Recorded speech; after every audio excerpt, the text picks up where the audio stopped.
जन सवे त्यांच्या नारायण सवे त्यांच्या नारायण सवे त्यांच्या नारायण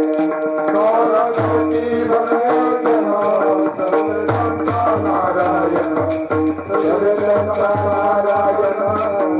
त्यांच्या नारायण काला करीती संत जन सवे त्यांच्या नारायण सवे त्यांच्या नारायण सवे त्यांच्या नारायण काला करती संत जन सवे त्यांच्या नारायण सवे त्यांच्या नारायण सवे त्यांच्या नारायण वाटिया पुण्या निघते भाग्याचा तो पावे देते भाग्याचा तो पावे देते भाग्याचा तो पावे देते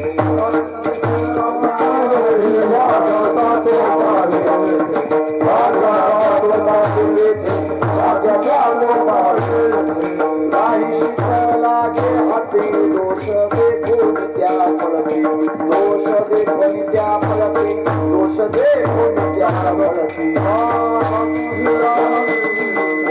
देखून त्या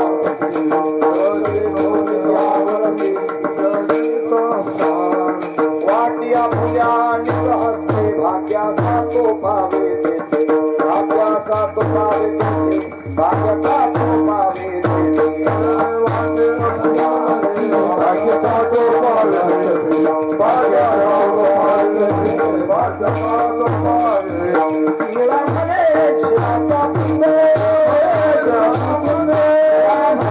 शिराचा पुंडे शिराचा पुंडे लागता पावे ब्रह्मानंद लागता पावे ब्रह्मानंद लागता पावे ब्रह्मानंद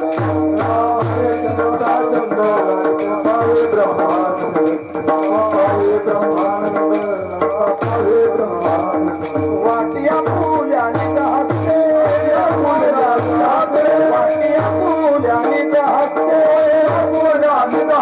वाटिया फुल्याने हसते भाग्याचा तो पावे भाग्याचा तो पावे देते भाग्याचा तो पावे देते फुल्याने हसते भाग्याचा तो पावे भाग्याचा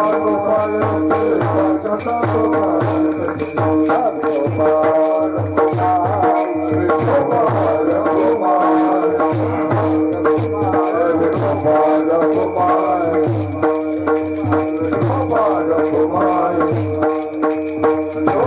तो सवे त्यांच्या नारायण वाटे आपुल्याने हसते भाग्याचा तो पावे तेथे लाही शीत लागे हाती दोष देखून त्या पळती वाटे आपुल्याने हसते भाग्याचा तो पावे तेथे निरामणी अक्षराचा बुंद लागता पावी ब्रह्मानंद वाटे आपुल्याने हसते भाग्याचा तो पावे तेथे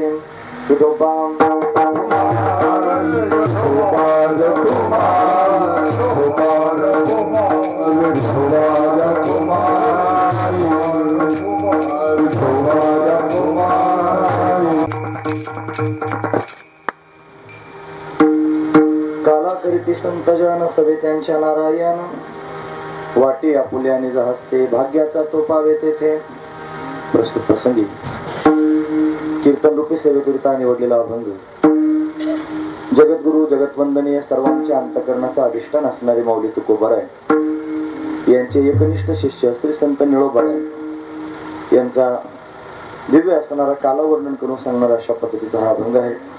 या अभंगामध्ये श्री संत निळोबाराय आपल्याला काय प्रतिपादन करून सांगतात तत्पूर्वी आपण एकदा संतांना नमन करूया.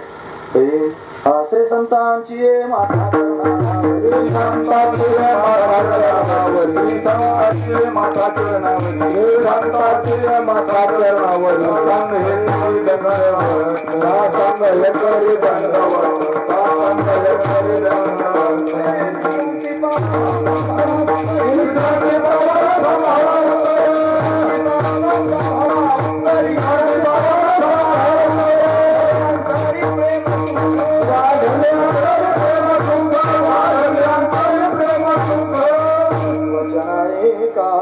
कमळापती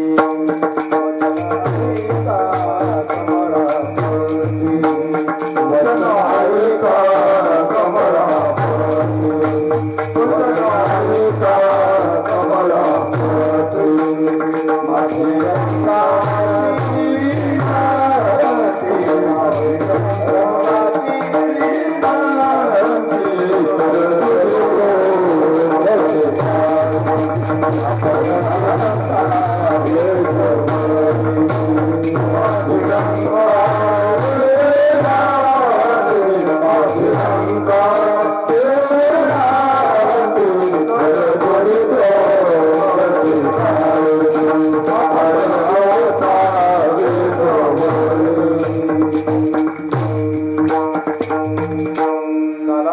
संत जन सवे त्यांच्या नारायण वाटी आपुल्याने हसते भाग्याचा तो पावे तेथे. प्रस्तुत प्रतिवर्षीप्रमाणे याही वर्षी आपण सर्वजण या भामचंद्र डोंगराच्या पायथ्याशी जगद्गुरु तुकोबारांची सेवा घडावी या उद्देशाने हा 5 दिवसाचा सोहळा संपन्न करतो आहोत. या 5 दिवसीय सोहळ्यातील असणारी ही काल्याची म्हणजे प्रसादाची असणारी कीर्तनवृत्ती सेवा या कारण करुणा वरुणारे भक्तकाम कल्पद्रुम भगवान पांडुरंग परमात्म्याच्या अथांग करुणेने त्याच्या दयेने आणि या सर्व संयोजक मंडळींच्या माध्यमातून आमच्या वाट्याला आलेले आहे. सेवेकरिता निवडलेला अभंग श्री संत निळोबारायांचा आहे. निळोबारा अभंगाच्या माध्यमातून भगवान संतांच्या बरोबर काला कसा करतो त्याचं वर्णन करून सांगतायत. काय सांगतायत महाराज? महाराज म्हणतात सर्व संत एकत्र येतात आणि एकत्र येऊन त्यांनी काला करू लागतात. भगवंताला सुद्धा चैन पडत नाही आणि भगवान त्यांच्यामध्ये प्रत्यक्ष उपस्थित होता. हे काला करीते संत जन सवे त्यांच्या नारायण नारायण त्यांच्या बरोबर त्यांनी राहतो आणि काय करतो तो स्वतःच्या हाताने काला वाटायला सुरुवात करतो. हे वाटी आपुल्याने जो हसते भाग्याचा तो पावे तेथे जो भाग्यवान आहे त्याला तो काला प्राप्त होतो. या काल्यातलं एक शीत जरी हाताला लागलं तरी त्या शीताला पाहून त्यांनी दोष पळून जातात. महाराज सांगतात हे लाही शीत लागे हाती दोष देखून त्या पळती. आणि तो काला जर खायलाच मिळाला मग तर अजून विशेषत्व वर्णन करून सांगतात. हे निळा म्हणे अक्षराचा बुंद लागता पावे ब्रह्मानंद. एक बुंद जरी त्यांनी अक्षराचा भगवंताच्या हातून प्राप्त झाला तरी त्यांनी ब्रह्मानंदाची प्राप्ती होती. अशी विशेष स्थिती त्यांनी प्राप्त होत असते. हे काल्याचं त्यांनी महात्म्य भगवंताच्या हाताने प्राप्त होणारा काला त्याची विशेषता निळोबारावर करून सांगतायत. असा अभंगाचा सरळ अर्थ पाहण्याचा आपण प्रयत्न केला.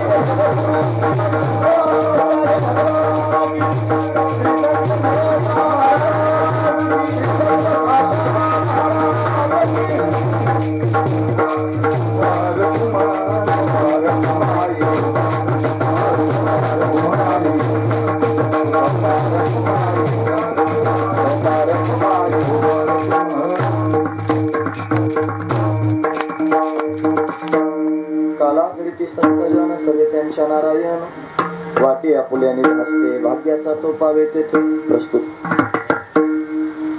आपण सर्वजण भाग्यवान आहोत या भामचंद्राच्या प्रांगणामध्ये आणि आपण जगद्गुरु तुकोबारायांची सेवा करतो आहोत. तुकोबारायांच्या इच्छेनं निळोबारायांच्या इच्छेने ही सेवा घडते आहे. पण दरवर्षी होणारी सेवा आजही त्यांनी संपन्न होते.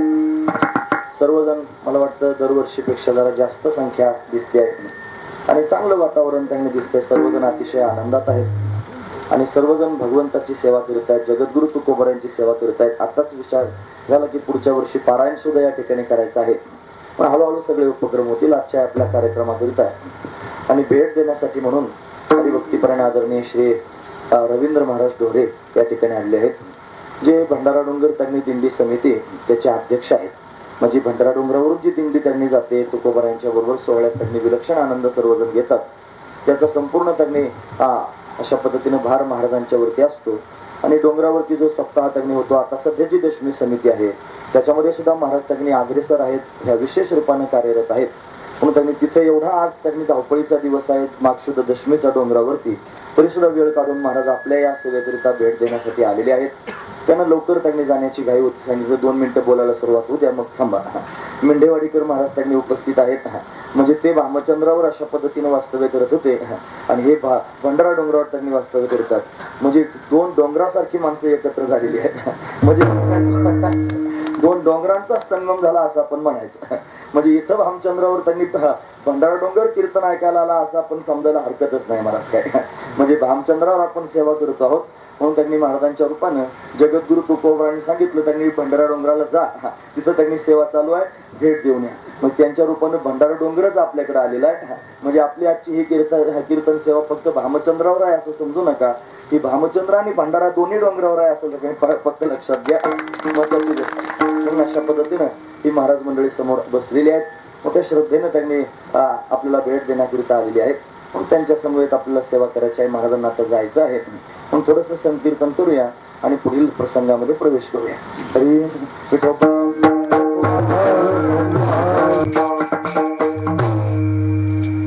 काला करीती संत जन सवे त्यांच्या नारायण वाटी आपुल्याने हसते भाग्याचा तो पावे तेथे. प्रस्तुत काल्याचं कीर्तन म्हटलं ते पूर्णतेचं कीर्तन असतं की आपल्या वारकरी संप्रदायातल्या सगळ्या उपक्रमांची सांगता ही काल्याच्या कीर्तनानं होत असते. काला म्हणजे पूर्णत्वाचं लक्षण आहे. काल्याचं कीर्तन म्हणजे कलशाचं कीर्तन मानलं जातं, पूर्णत्वाचं कीर्तन मानलं जातं. म्हणून मनुष्य जीवनामध्ये त्यांनी पूर्णता जर प्राप्त करून घ्यायची असेल तर ती त्यांनी विलक्षण आनंदानं करून घेतली जाते. विलक्षण आनंद जर कोणता असेल तर जीवनमुक्तीचा विलक्षण आनंद आहे. म्हणजे मनुष्य जन्म हे प्राप्त जीवन हे प्राप्त झालं कशाकरिता, हे त्यांनी मुक्त होण्याकरिता प्राप्त झालेलं आहे. मग त्यांनी सगळ्यात आद्य कर्तव्य जर याच्यात कोणतं असेल तर मुक्त होणं हे आद्य कर्तव्य आहे. आणि मग मुक्त झाल्यानंतर काय करायचं, मग मुक्त झाल्यानंतर विलक्षण आनंद भोगायचा. आणि तो आनंद जर कशाने भोगता येत असेल तर भगवंताच्या दिव्य चरित्राच्या माध्यमातून, भगवंताच्या चिंतनाच्या माध्यमातून, भगवंताच्या सेवेच्या माध्यमातून हा आनंद त्यांनी उपभोगता येतो. पण आपल्या वारकरी संप्रदायातल्या सगळ्या संत महापुरुषांनी आणि भगवंताचं चिंतन त्यांनी केलं पण मुक्त होऊन मुक्तीवरील भक्तिदान असं आपण म्हणतो. पण मुक्त होऊन भगवंताचं चिंतन केलं आणि विलक्षण आनंद त्यांनी भोगलेला आहे. पण आपण त्यांच्याकडे पाहून प्रवास करतो आहोत. आपली संपूर्ण यात्रा त्यांच्याकडे पाहून त्यांनी होते आहे. पण आपण सुद्धा आपल्या जीवनामध्ये अट्टहास करावा मुक्त होण्याकरिता. मनुष्य जन्माची इति कर्तव्यता आपण आधी प्राप्त करून घ्यावी आणि मग त्यांनी महाराज भगवंताचं विलक्षण त्यांनी आनंद प्राप्तीकरिता सायास करावेत, प्रयत्न अशा पद्धतीने करावे. म्हणून त्यांनी निळोबरायांकडे आपण जर पाहू गेलो तर निळोबरायांना जगद्गुरु तुकोबरायांचा अनुग्रह प्राप्त झाला. पण सामान्य त्यांनी नाही, त्यांनी अट्टहास केला.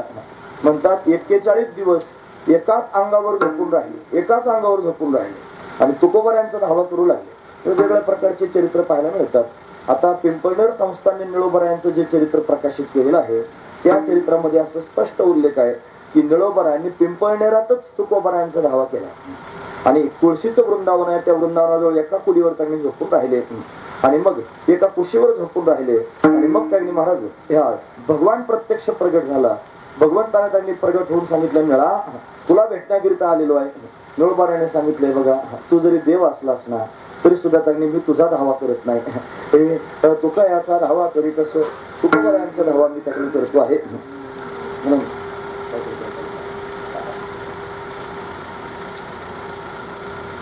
थोडासा गिरा होता. हे निळा म्हणे आम्ही नोळखोचे देवा, तुकयाचा धावा करीत असो, तुकोबरायांचा धावा करतो आहे. म्हणून त्यांनी भगवान परत गेले म्हणतात आणि ते स्वतःच तुकोबरायांचं रूप धारण करून निळोबरायांच्या समोर आले आणि मग निळोबरायांवर कृपा केली. निळोबराय स्वतःच सांगतात, निळा म्हणे माझा उपदेश केला, संप्रदाय दिला सकळांना, मला त्यांनी जगद्गुरु तुकोबरायांनी उपदेश केला आणि सगळ्या जगाला त्यांनी संप्रदाय अशा पद्धतीने दिला. जगद्गुरु तुकोबरायांनी निळोबरायांच्या माध्यमातून संप्रदाय अशा पद्धतीने वाढवला.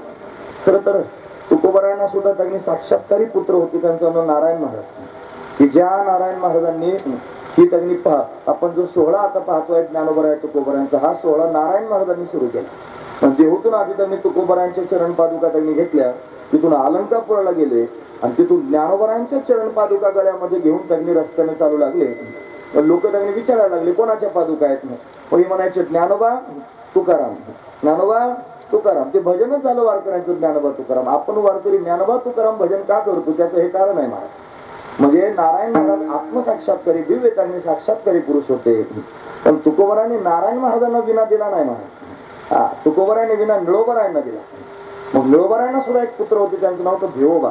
भिवोबा आणि भिवोबा पण त्यांनी साक्षात्कारी होते. त्यांनाही भगवंताचं दर्शन अशा पद्धतीने प्राप्त झालं होतं. पण निळोबरायांनी भिवोबांना विना दिला नाही, परंपरा भिवोबांना दिली नाही. मग काय झालं, त्यांनी शंकर स्वामी शिवूरकर त्यांना दिला. शंकर स्वामी जे शिवूरला होते, औरंगाबाद जिल्ह्यामध्ये वैजापूर तालुका आहे आणि वैजापूर तालुक्यामध्ये शिवूर नावाचं गाव आहे. शिवूर, तिथं त्यांनी शंकर स्वामी राहत होते. त्यांना विना निळोबरायांनी दिला. या शंकर स्वामींनी पुढे जाऊन हीच परंपरा मल्लप्पा वास्करांना दिली. मग वास्करांच्या घरामध्ये आता तो विना आपल्याला पाहायला मिळतो. म्हणजे ही जी परंपरा आहे जगद्गुरु तुकोबरायांची, ती अशा पद्धतीने पुढे प्रवाहित झाली. ती निळोबरायांपर्यंत कशी आली तो विचार आपला त्यांनी आहे. कारण आपण निळोबरायांच्या पंचक्रोशीतून या ठिकाणी उपस्थित झालेलो आहोत. पण त्यांनी पारनेर तालुक्यामध्ये निळोबरायांचं अशा पद्धतीने वास्तव्य झालं. खुद्द पारनेरमध्ये सुद्धा निळोबराय बरेच वर्ष राहिले. 13-14 वर्ष निळोबराय पारनेरमध्ये राहिले असा उल्लेख आहे. तिथं त्यांनी भगवंताची सेवा करत होते, महादेवाची. म्हणून तिथून त्यांनी पिंपळनेरला अशा पद्धतीने निळोबराय गेले असं त्यांच्या चरित्रात पाहायला मिळतं. म्हणून जगद्गुरु तुकोबरायांचा अनुग्रह प्राप्त झाल्यानंतर निळोबरायांना विलक्षण असणारं कवित्व करण्याची बुद्धी प्राप्त झाली. ते म्हणतात ना, येवो निया कृपावंते तुकया स्वामी सद्गुरुनाथे, हात ठेविला मस्तकी प्रसाद देऊन केले सुखी, माझी वाढविली मती गुणवर्णावया स्फूर्ती. असं प्रत्यक्ष माझी मती वाढवली म्हणजे माझी बुद्धी वाढविली आणि गुणवर्णावया स्फूर्ती, भगवंताची गुणानुवाद गाण्याकरिता मला स्फूर्ती प्राप्त करून दिली. गुणवर्णावया स्फूर्ती, निळा म्हणे मी बोलता दिसे परी हे त्याची सत्ता. मी जरी तुमच्या सगळ्यांच्या समोर बोलताना दिसतो आहे तरी त्यांनी हे मी बोलत नाही, ही त्याची सत्ता आहे. तो परमात्मा अशा पद्धतीने त्यांनी बोलतो आहे, हा त्यातला भाव आहे माझा. म्हणून त्यांनी निळोबरायांच्या मुखातून कवित्व त्यांनी बाहेर येऊ लागले होते. म्हणतात नामदेव महाराजांनी संकल्प केला होता. तुम्ही ऐकतात ना सर्वजण, महत्वाचा मुद्दा सांगतो. वाळवंटामध्ये त्यांनी 2 साधूंची चर्चा नामदेव महाराजांनी ऐकली आणि ऐकल्यानंतर त्यांनी एक जण म्हणत होता, कवींमध्ये कोण श्रेष्ठ कवी आहेत? म्हणले व्यासदेव श्रेष्ठ आहेत की त्यांनी फार ग्रंथांची रचना केली. दुसरा म्हणलं वाल्मिकी श्रेष्ठ आहेत, त्यांनी फार ग्रंथांची रचना केली. शतकोटी रामायण त्यांनी रचले. नामदेव महाराजांनी ही चर्चा ऐकली. ऐकल्यानंतर लक्षात आलं की त्यांनी वाल्मिकासारखा जो कोळ्याच्या जातीत जन्माला आला, कोळ्याची कीर्ती वाढली गहन आणि केले रामायण रामाधी, एवढं त्यांनी श्रेष्ठत्व त्या वाल्मिकाचं वाढलं. तो कोळी समाजात जन्माला येऊन सुद्धा जर काव्य रचना करू शकतो, रामायणाची रचना त्याने केली, तर मी भगवंताचे गुणांवर त्याची रचना का करू शकत नाही? म्हणजे शतकोटी अभंग रचना करण्याचा त्यांनी निर्णय नामदेव महाराजांनी केला. देवाच्या समोर जाऊन सांगितला. पण देव म्हणला, नामा अरे त्या वाल्मिकाला आयुष्य मोठं लांबलंच होतं म्हणून त्याला शतकोटी रचना करतात, तुला आयुष्य एवढं आणि तू आता कधी त्यांनी रचना करणार आहेस? म्हटले पण नामा म्हणे केशवराजा केला नियम चालवी माझा, आता नियम मी केलं आणि तू चालव, महत्वाची गोष्ट आहे. मग देवानं सुद्धा अभंग लिहायला सुरुवात केली. म्हणजे नामदेव महाराजांची 4 मुलं नारा विठा माधा गोंदा, त्यांच्या सुना, हे सगळं सगळा परिवार 13-14 लोकांचा परिवार, जनाबाई सगळ्या लोकांनी अभंगाची रचना करायला सुरुवात केली. पण शतकोटी अभंग रचना पूर्ण झाली नाही. 4 लाख अभंग शिल्लकच राहिले. मग काय करायचं? परत त्यांनी नामदेव महाराजांचा अवतार पूर्ण झाल्यानंतर भगवंताने आज्ञा दिली, जा आता अभंग रचना करण्याचा संकल्प त्यांनी करून आला होता, परत तुला ती अभंग रचना पूर्ण करायला जावं लागेल. जगद्गुरु तुकोबरायांच्या रूपाने नामदेव महाराज प्रत्यक्ष प्रगट झाले. हे जगद्गुरु तुका अवतार नामयाचा तुकोबराय नामदेव महाराजांचा अवतार आहे. म्हणून त्यांनी महाराज तुकोबरायांनी अभंग रचना केली. पण त्या अभंग रचनेमध्ये सुद्धा त्यांनी थोडीशी कमतरता देवाला वाटली. म्हणून त्यांनी त्यांची अभंग रचना पूर्ण करू लागण्याकरिता 2 लोकांची नियुक्ती केली, दोघांची नियुक्ती केली. त्याच्यामध्ये एक आहे श्री संत निळोबराय आणि दुसरे आहेत श्री संत बहिणाबाई शिवूरकर, ज्या जगद्गुरु तुकोबरायांचे शिष्य आहेत. म्हणून निळोबरायांनी अभंग रचना केली आणि बहिणाबाईंनी अभंग रचना केली. त्या अभंगांमध्ये जेवढे अभंग लिहून ठेवले तेवढे सापडले. साधारणतः निळोबरायांचे 1600 अभंग त्यांनी उपलब्ध आहेत. काही त्यांनी कुठे कुठे कोणाच्या मालिकांमध्ये त्यांनी सापडतात, पण मूळ गाथ्यामध्ये मात्र संस्थांच्या गाथ्यात ते अभंग त्यांनी नाही. पण नाथांच्या समाधीचे वगैरे जे अभंग आहेत ते अभंग त्यांनी कुठे कुठे मालिकांमध्ये पाहायला मिळतात, वेगवेगळ्या भजनी मालिकांमध्ये, पण मूळ गाथ्यामध्ये ते नाही. पण 1600 अभंग निळोबारायांचे आहेत एवढं मात्र खरं.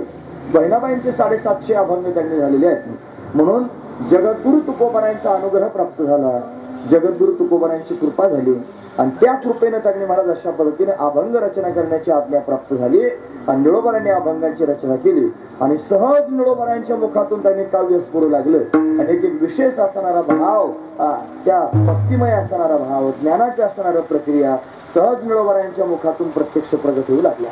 म्हणून त्यांनी महाराज निळोबारांनी सुद्धा जगद्गुरु तुकोबारायांसारखंच भगवत कार्य त्यांनी केलं आणि सगळं जग ढवळून टाकलं भगवंताच्या भजनानं. पण आपल्या वारकरी संप्रदायामध्ये काव्य करणारे शेवटचे संत निळोबाराय मानले जातात. काव्य करणारे शेवटचे संत निळोबाराय आहेत. निळोबारायांच्या नंतर ज्या ज्या लोकांनी काव्य केलं त्या लोकांचं काव्य ग्राह्य धरलं जात नाही. निळोबारायांपर्यंत त्यांनी असणारी सगळी प्रमाणं ग्राह्य धरली जातात. पण निळोबारायांनी अशा पद्धतीने ग्रंथाची रचना केली, अभंग रचना केली, गवळणींची रचना केली. निळोबारायांच्या गवळणी म्हणजे त्यांनी वेद गर्भातल्या श्रुतीच आहेत महाराज, सगळ्या अप्रतिम गवळणी आहेत. त्या फक्त आपण त्या फक्त वाचाव्यात आणि त्यातला भाव त्यांनी पाहतच राहावा. आनंद देणाऱ्या अशा पद्धतीचे त्या गवळणी आहेत. म्हणून विलक्षण आनंद निळोबारायांच्या अभंगांच्या माध्यमातून आपल्याला प्रत्यक्ष पाहायला मिळतो. म्हणून त्याच अभंग रचनेमध्ये त्यांनी निळोबारायांनी भगवंताच्या बाललीला सुद्धा सांगितल्या आणि या बाललीलांमध्ये त्यांनी परमात्मा भक्तांबरोबर कसा क्रीडा करतो, कसा खेळतो, कशा लीला करतो त्या लीला सांगत असताना त्यांनी मला त्याच्या काल्याचा प्रसंग निळोबारायांनी वर्णन करून सांगितला. म्हणून त्यांनी सगळेचे सगळे गोपाळ एकत्र येतात. गोपाळ एकत्र येऊन त्यांनी महाराज दिव्य असणारा काला करतात आणि परमात्मा त्यांच्या संगतीमध्ये येतो आणि स्वतःच काला वाटायला सुरुवात करतो. हा प्रसंग निळोबारायांनी सुंदर असणारा रेखाटला आणि तो रेखाटून आपल्या सर्वांच्या समोर या अभंगाच्या माध्यमातून निळोबाराय तो प्रसंग ठेवतायत. का बरं एवढं सगळं त्यांनी सांगितलं? ज्यांच्यामुळं आपण इथपर्यंत आलेलो आहोत ते श्री निळोबाराय आहेत. निळोबाराय कीर्तन करायला जायचे आणि निळोबारायांच्या मागे टाळकरी म्हणून त्यांनी जे जात होते त्यांचं नाव होतं खाशाबा महाराज. ही मंडळी ज्या परिसरातून आलेले गुणोरा परिसरातून तिथे त्यांनी महाराज खाशाबा महाराजांचं वास्तव्य होतं. खाशाबा महाराजांची समाधी सुद्धा तिथे आहे आणि महाराज हे सगळी मंडळी अतिशय सुंदर सोहळा तिथे सुद्धा करतात. म्हणून त्यांनी अशा पद्धतीनं खाशाबा महाराजांवर असणारं हे प्रेम आहे म्हणून त्यांच्या माध्यमातून त्यांनी निळोबारायांच्या माध्यमातून जगद्गुरु तुकोबारायांची सेवा या ठिकाणी घडते आहे. या मंडळाला सद्बुद्धी निळोबारायांनी अशा पद्धतीने दिली. नव्हे यांच्या बुद्धीत निळोबारायांनी प्रवेश केला की चला माझ्या गुरुजींच्या स्थानावर सेवा करा म्हणून निळोबाराय अशा पद्धतीने सेवा करून घेत आहेत. खरं तर एवढंच रोप लावलेलं आहे. आपण आता त्याचा वेल वाढायला लागलेला आहे. केवळ ऐसे रोप लागलेले द्वारी त्याचा तो गगनावर जाईल आणि भरभरून त्यांनी महाराज सर्वांना अशा पद्धतीने एक दिवशी आनंद देईल. म्हणून त्यांनी असं असणार हे रोप तर अजून नवं आहे. सर्वजण त्याला खत पाणी घालत आहेत. सर्वांचं सहकार्य त्यांनी प्राप्त होत आहे आणि या माध्यमातून त्यांनी निळोबारायांचा डंका वाजेल. या माध्यमातून निळोबारायांची महती सर्व लोकांना कळेल.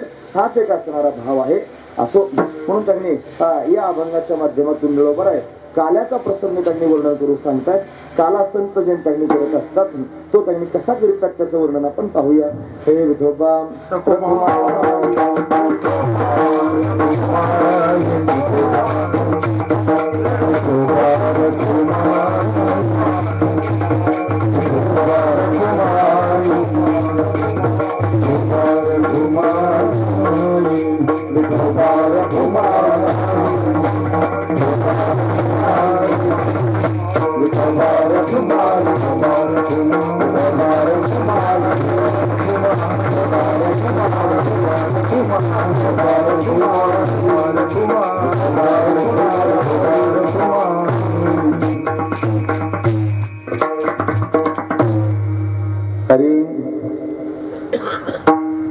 काला करीती संत जन सगळे त्यांच्या नारायण. काला 3 प्रकारचा असतो. एक काला असतो दही लाहीचा काला, दुसरा काला असतो हरिनामाचा खिचडी काला आणि तिसरा काला असतो जीवब्रह्मैक्य ज्ञानाचा काला. 3 प्रकारचे काले असतात. या 3 प्रकारच्या काल्यांचा 3 प्रकारचा प्रभाव सुद्धा असतो. लक्षपूर्वक ऐका. दही लाहीचा काला जर आपण खाल्ला तर या दही लाहीच्या कालीनं स्थूल शरीर त्यांनी पुष्ट होत असतं. ज्याला दष्टपुष्ट व्हायचं असेल त्यानं दही भात खात जावा असं सांगतात. म्हणून त्यांनी दही भाताचा काला. याच्यानंतर दुसरा काला हरिनामाचा खिचडी काला. तो हरिनामाचा खिचडी काला खाल्ला की त्यानं सूक्ष्म शरीर संतुष्ट होतं. आपले जे शरीर आहे हे बाहेरून दिसतं याला आपण शरीर म्हणतो. हे एकच शरीर आहे असं नाही, याच्या आत अजून एक आहे, त्याच्या आत अजून एक आहे, त्याच्या आत अजून एक आहे, असे त्यांनी शरीरच आहेत म्हणजे याला स्थूल शरीर म्हणतात. हे पंचकृत पंचमहाभूतांच्या 25 तत्वांपासून झालेलं आहे हे स्थूल शरीर. याच्या आतमध्ये एक शरीर आहे त्याला सूक्ष्म शरीर म्हणतात. जे अपंचकृत पंचमहाभूतांच्या 17 तत्वांपासून झालेलं आहे त्याच्या आतमध्ये एक शरीर आहे त्याला कारण शरीर म्हणतात. जे अज्ञानामुळे प्रतीला आलेलं आहे त्याच्या आतमध्ये एक शरीर आहे त्याला महाकारण शरीर म्हणतात. श्री गुरूंच्या माध्यमातून तत्वमस्यादी महावाक्याचं श्रवण झालं की मग बोधमय शरीर त्यांनी प्राप्त होतं त्याला महाकारण शरीर म्हणतात. आणि त्याच्याही आतमध्ये एक शरीर आहे त्याला अतिकारण शरीर म्हणतात. किती झाले आता हे स्थूल सूक्ष्म कारण महाकारण आणि अतिकारण अशी 5 शरीर.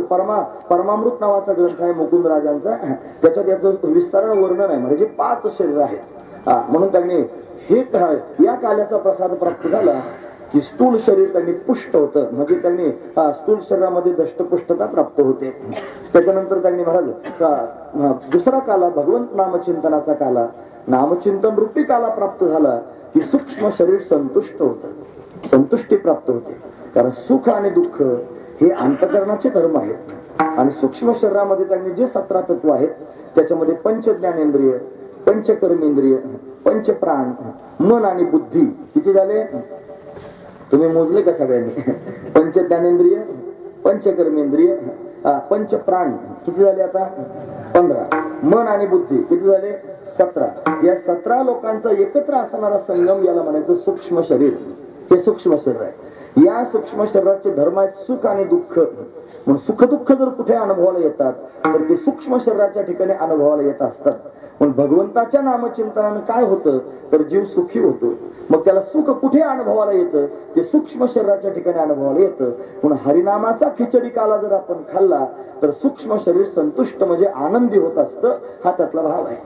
तिसरा काला आहे जीव ब्रह्मैक्य ज्ञानाचा काला.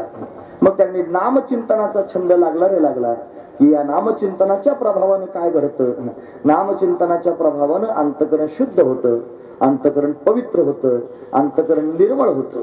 शुद्ध झालेलं, पवित्र झालेलं, निर्मळ झालेलं अंतकरण भगवंताला कळतं.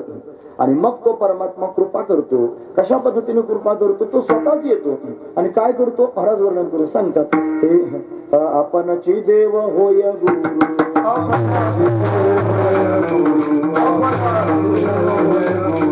माझ्या विठोबाचा कैसा प्रेम, माझ्या विठोबाचा कैसा प्रेम,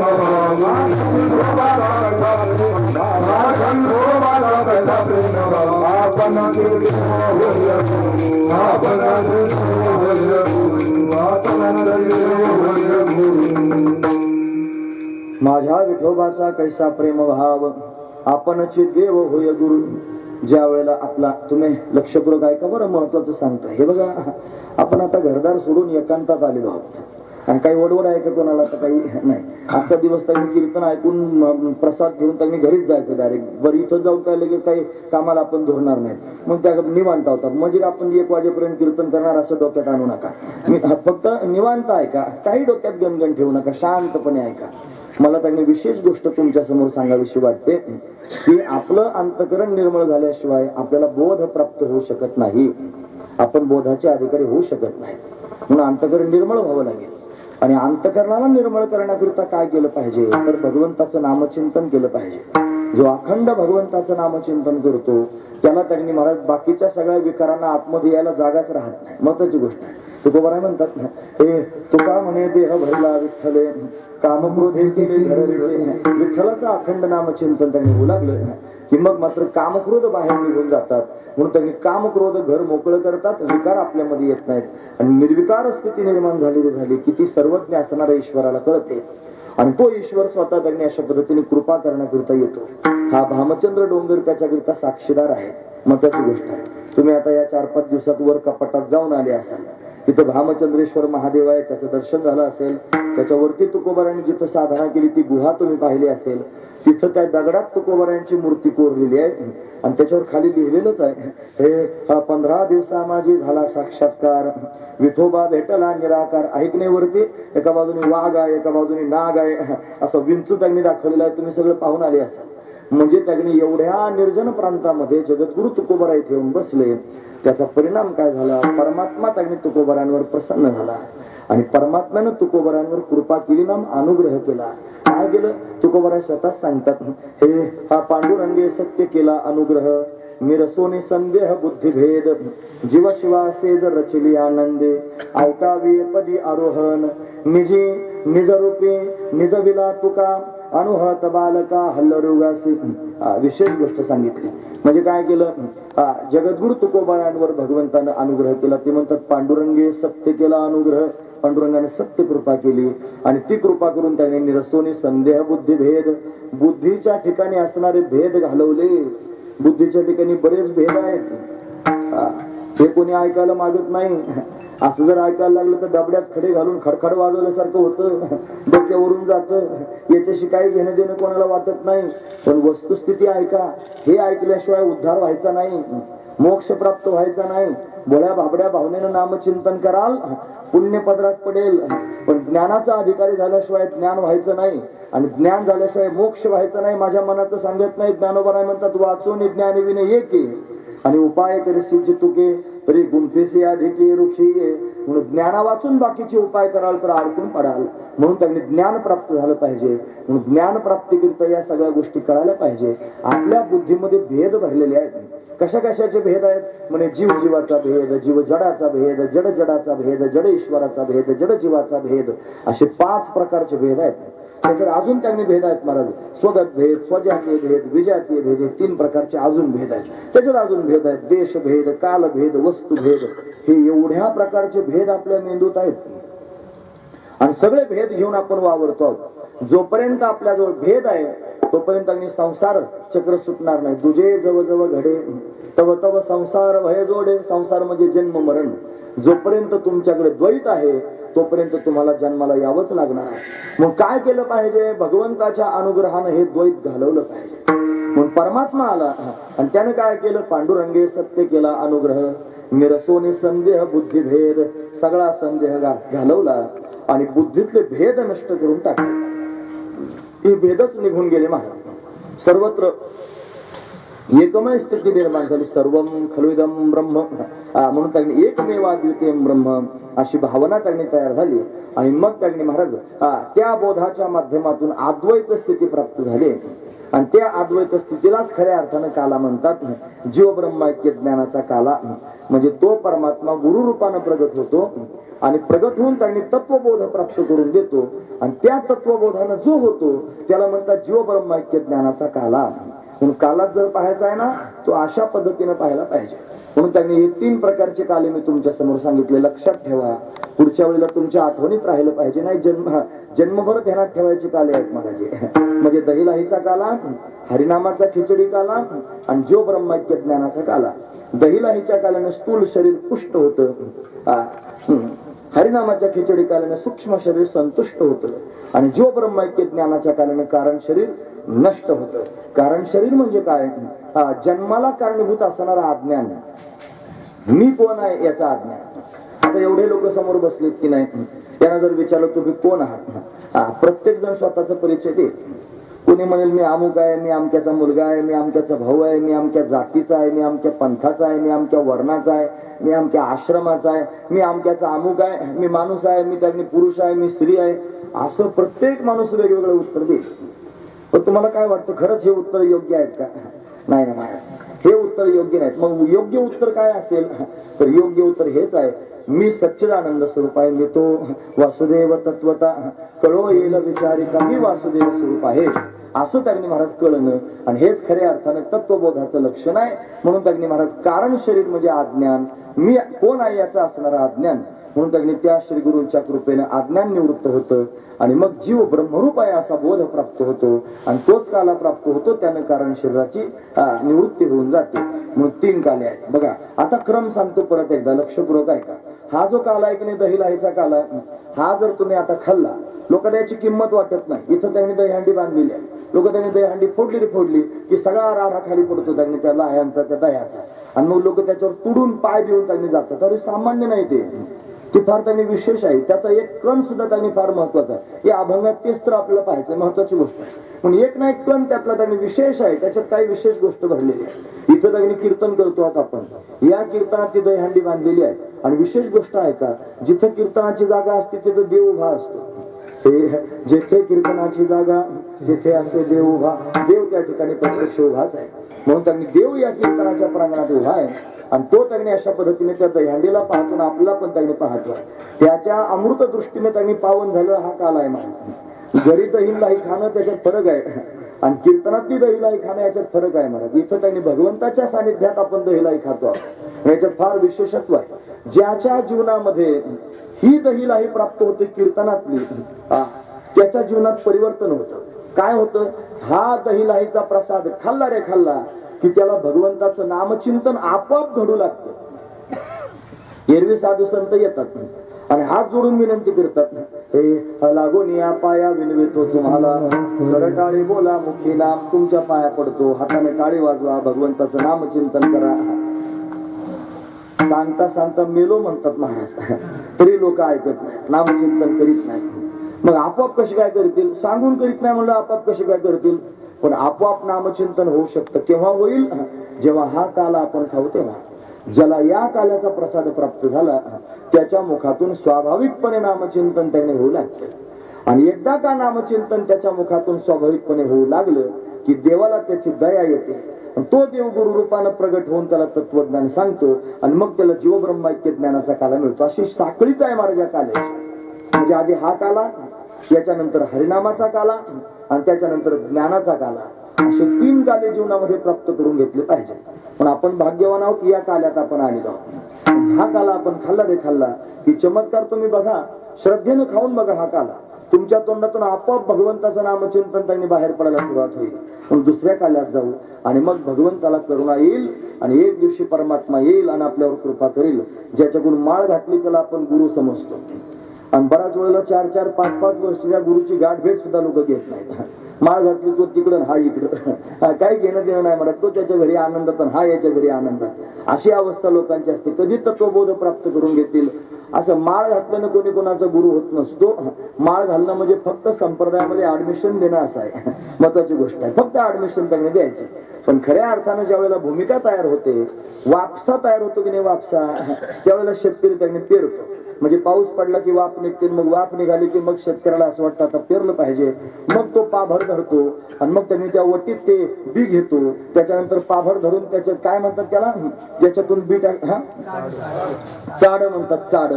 मग त्या चाड्याच्या तोंडात त्यांनी अशा पद्धतीने धान्य धरून मग मूठ धरतो आणि पेरायला सुरुवात करतो. हे जसं आहे की नाही, तसं आपल्या जीवनामध्ये सुद्धा ज्ञान प्राप्तीचा वापसा ज्या दिवशी होईल त्या दिवशी परमात्मा रूपी श्री गुरु प्रगट होईल, आणि तो आपल्या जीवनामध्ये पेरणी करील, आणि त्यानं पेरणी केल्यानंतर आपल्याला जीव ब्रह्मैक्य ज्ञान प्राप्त होईल. ही महत्वाची गोष्ट आहे. म्हणून श्री गुरु असे रस्त्यावर पडलेले नसतात. श्री गुरु असे चालता चालता त्यांनी महाराज, कोणाला आता आम्ही पांढरे कपडे घातले लोक आम्हालाच गुरु म्हणतात, म्हणजे त्यांनी महाराज अशा पद्धतीने गुरु शोधायचा नसतो. आपण हे बघा, श्रीमद भागवत ऐकले या सगळ्या लोकांनी बरं का महाराज. ही मंडळी त्या परिसरातली आहेत, भागवत कथा ऐकणार आहेत. डोंगरावर हे भागवत कथा किती वेळेला झाली.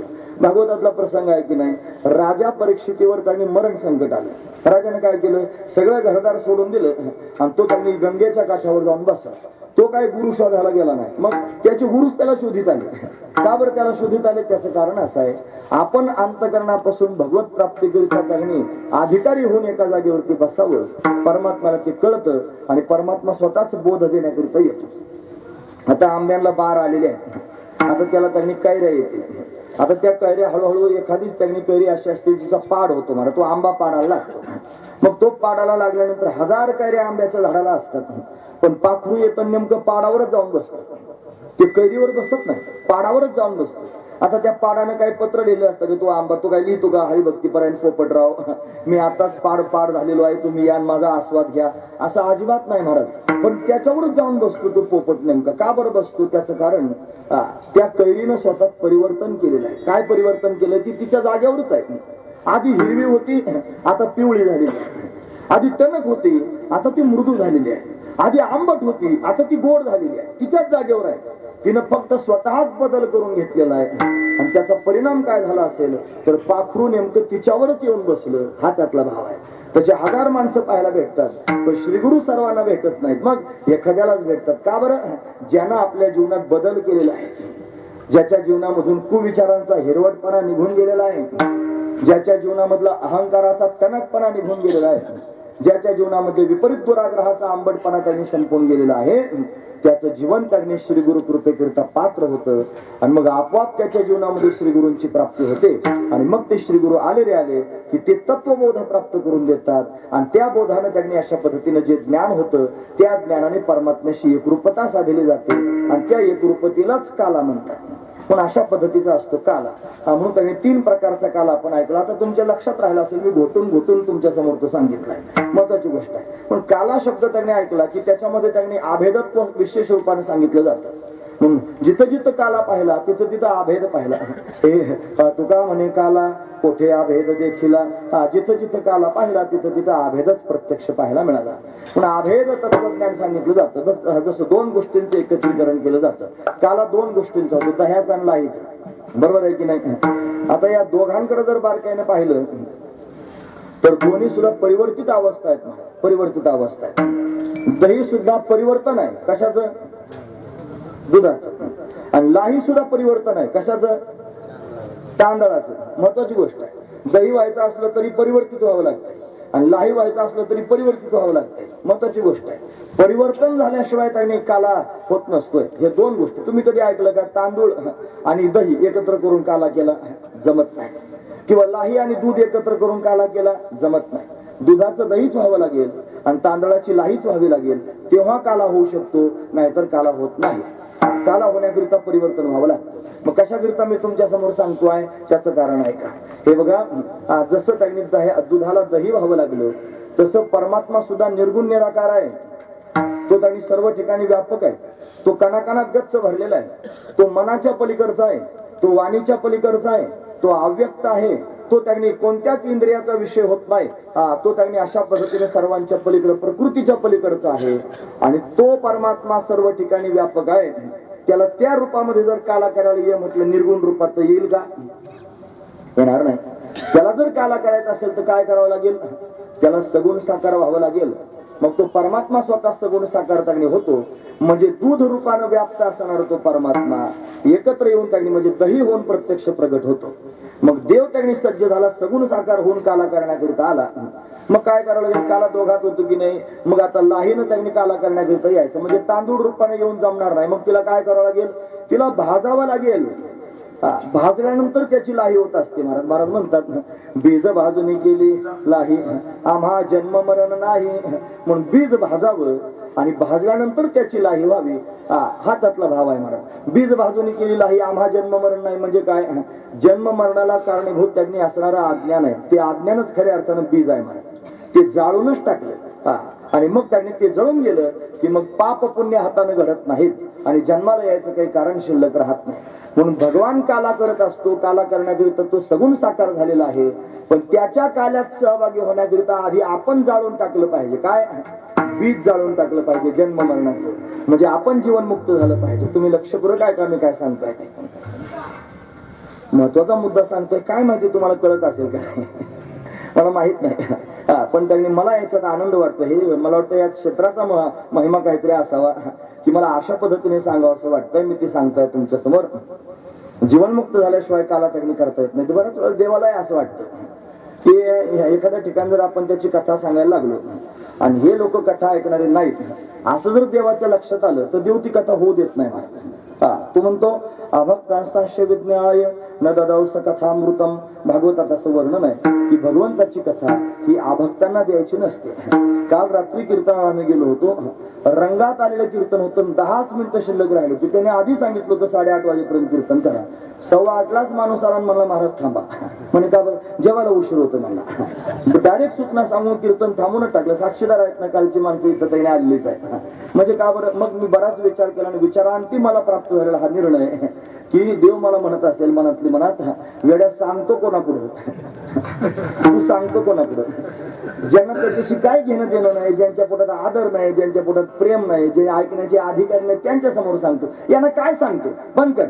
म्हणूनच निरोपाला बंद कर म्हणून लगेच सरळ सरळ बोलून सारखं करून घेतलं. महत्वाची गोष्ट. थोडा वाईट वाटलं, कारण भजने विक्षिप्तेची पै मरण. भगवंताचं कीर्तन हे सर्वात श्रेष्ठ आमच्याकरिता जीवन आहे महाराज आमचं, आणि त्याच्यात विक्षेप आला की मरण आल्यासारखं होतं. म्हणून त्यांनी घडीभरून मरण आल्यासारखं झालं. पण नंतर मनाला सावरून घेतलं की देवा ही तुझीच इच्छा त्यांनी असावी. मग का सांगतो कशाकरिता हे ऐका, मी काय सांगतोय महत्वाचं आहे. म्हणून परमात्मा सर्व ठिकाणी व्यापक आहे. तो सामान्य रूपाने व्यापक आहे. त्या सामान्य असणाऱ्या परमात्म्याला काला करण्याकरिता विशेष व्हावं लागेल, म्हणजे सगुण साकार होऊन यावं लागेल. आणि आपण सगळेजण त्यांनी आहोत. आपण भगवंताची भक्ती करतोय पर्यंत ठीक आहे, पण आपण सगळेजण त्यांनी विशेष झालेलो आहोत. विशेष झालो आपण. सामान्य रूप आपण विशेष झालो म्हणजे काय झालो? आपण कोणी बुवा झालो, कोणी महाराज झालो, कोणी पंडित झालो, कोणी शास्त्री झालो, कोणी श्रीमंत झालो, कोणी सुशिक्षित झालो, कोणी साहेब झालो, कोणी काय झालो, हे सगळं आपण झालो. स्वतःला हे समजायला लागलं. महत्वाची गोष्ट आहे. आपण स्वतःला अमुक समजणं ही विशेषता आहे. आणि जोपर्यंत आपण विशेष होऊन देवासमोर जातो आहोत तोपर्यंत देव म्हणतो भाऊ तुझ्यासारखे फार पाहिले. मोठा रावण पाहिला, कंस पाहिला, दुनियादारी सगळी पाहिली, सगळे मेले, कोणी शिल्लक राहिलं नाही. विशेष होऊन जो भगवंताच्या समोर जाईल, भगवान म्हणेल तू शहाणपणा माझ्या समोर करू नको. मग देवाच्या समोर जर जायचं असेल तर सामान्य होऊन जावं लागेल. महत्वाची गोष्ट काय व्हावं लागेल? सामान्य व्हावं लागेल. मग भक्तांनी व्हावं लागेल सामान्य, आणि सामान्यत्वानं सर्व ठिकाणी व्यापक असणारं देवानं व्हावं लागेल विशेष. ज्या दिवशी देव सामान्यत्व सोडून विशेष होईल, आणि ज्या दिवशी भक्त स्वतःची विशेषता टाकून सामान्य होईल, भगवंताच्या समोर जाईल, त्या दिवशी जो होईल त्याचं नाव आहे काला. त्या दिवशी काला होऊ शकतं. महत्वाची गोष्ट आहे. म्हणून त्याने देवानं जो दुधासारखा आहे तो दही झाला, सगुण साकार होऊन आला. आणि जीवानं त्यांनी स्वतःचं विशेषत्व जाळून टाकलं, बीज भाजून केली लाही. आणि जन्म मरणाची स्थिती सोडून त्यांनी महाराज लाही या रूपात ज्यावेळेला तो तांदळाची ज्यावेळेला लाही होते, म्हणजे जीवानं जीवपणा टाकून जीवनमुक्त होऊन भगवंताच्या समोर जायचं ठरवलं की मग होत असतो काला. म्हणून अशा पद्धतीने त्यांनी काला होत असतो. म्हणून सगळेची सगळे संत त्यांनी जीवनमुक्त स्थितीला प्राप्त झालेले आहेत. त्यांनी जन्म मरणाचं बीज जाळून टाकलेलं आहे. आणि आता त्यांनी महाराज काही कर्म शिल्लक राहिलं नाही. भाजलेलं बीज कुठे उगवतं का महाराज? खरं सांगा. बरे त्यांनी शेतकरी शेती करतात. एक मोठा हुशार शेतकरी होता. तो म्हटला त्यांनी आपण लोकांपेक्षा काहीतरी वेगळं करून दाखवायचं. नेमकाच वापसा झाला होता, मगाचा वापसा झाला. हा म्हटलं त्यांनी चांगलं बी आणायचं. गेला बाजारात, त्यानं महाबीज आणलं महाराज. चांगलं बी आणलं, क्वालिटीचं आणलं. मग लोकांपेक्षा वेगळं करायचं, मग काय करावं? चुलीला जाळ घातला, त्याच्यावर गमेलं ठेवलं, त्याच्यात ते बी ओतलं, चांगलं आंबळ भाजून घेतलं. आणि चांगलं बी भाजल्यानंतर त्यांनी ते वटीत घातलं, आणि त्या वटीत घालून त्यांनी ते पेरायला गेला, पाबं धरले, सगळं बी त्यांनी पेरून आला. 2-4 दिवसांनी चक्रा मारायला लागला वावरात.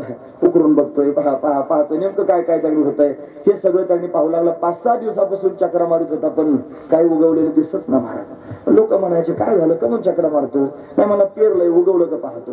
म्हणलं किती दिवस झाले? 5-7 दिवस झाले. म्हणलं आतापर्यंत उगवायला पाहिजे होतं, तरी उगवेना. मग 8 दिवस झाले, मग 10 दिवस झाले, तरी चक्रा मारत होता. मग एका शहाण्या शेतकऱ्याने विचारलंच त्याला. म्हणलं पेरलं होतं? म्हणलं पेरलं होतं.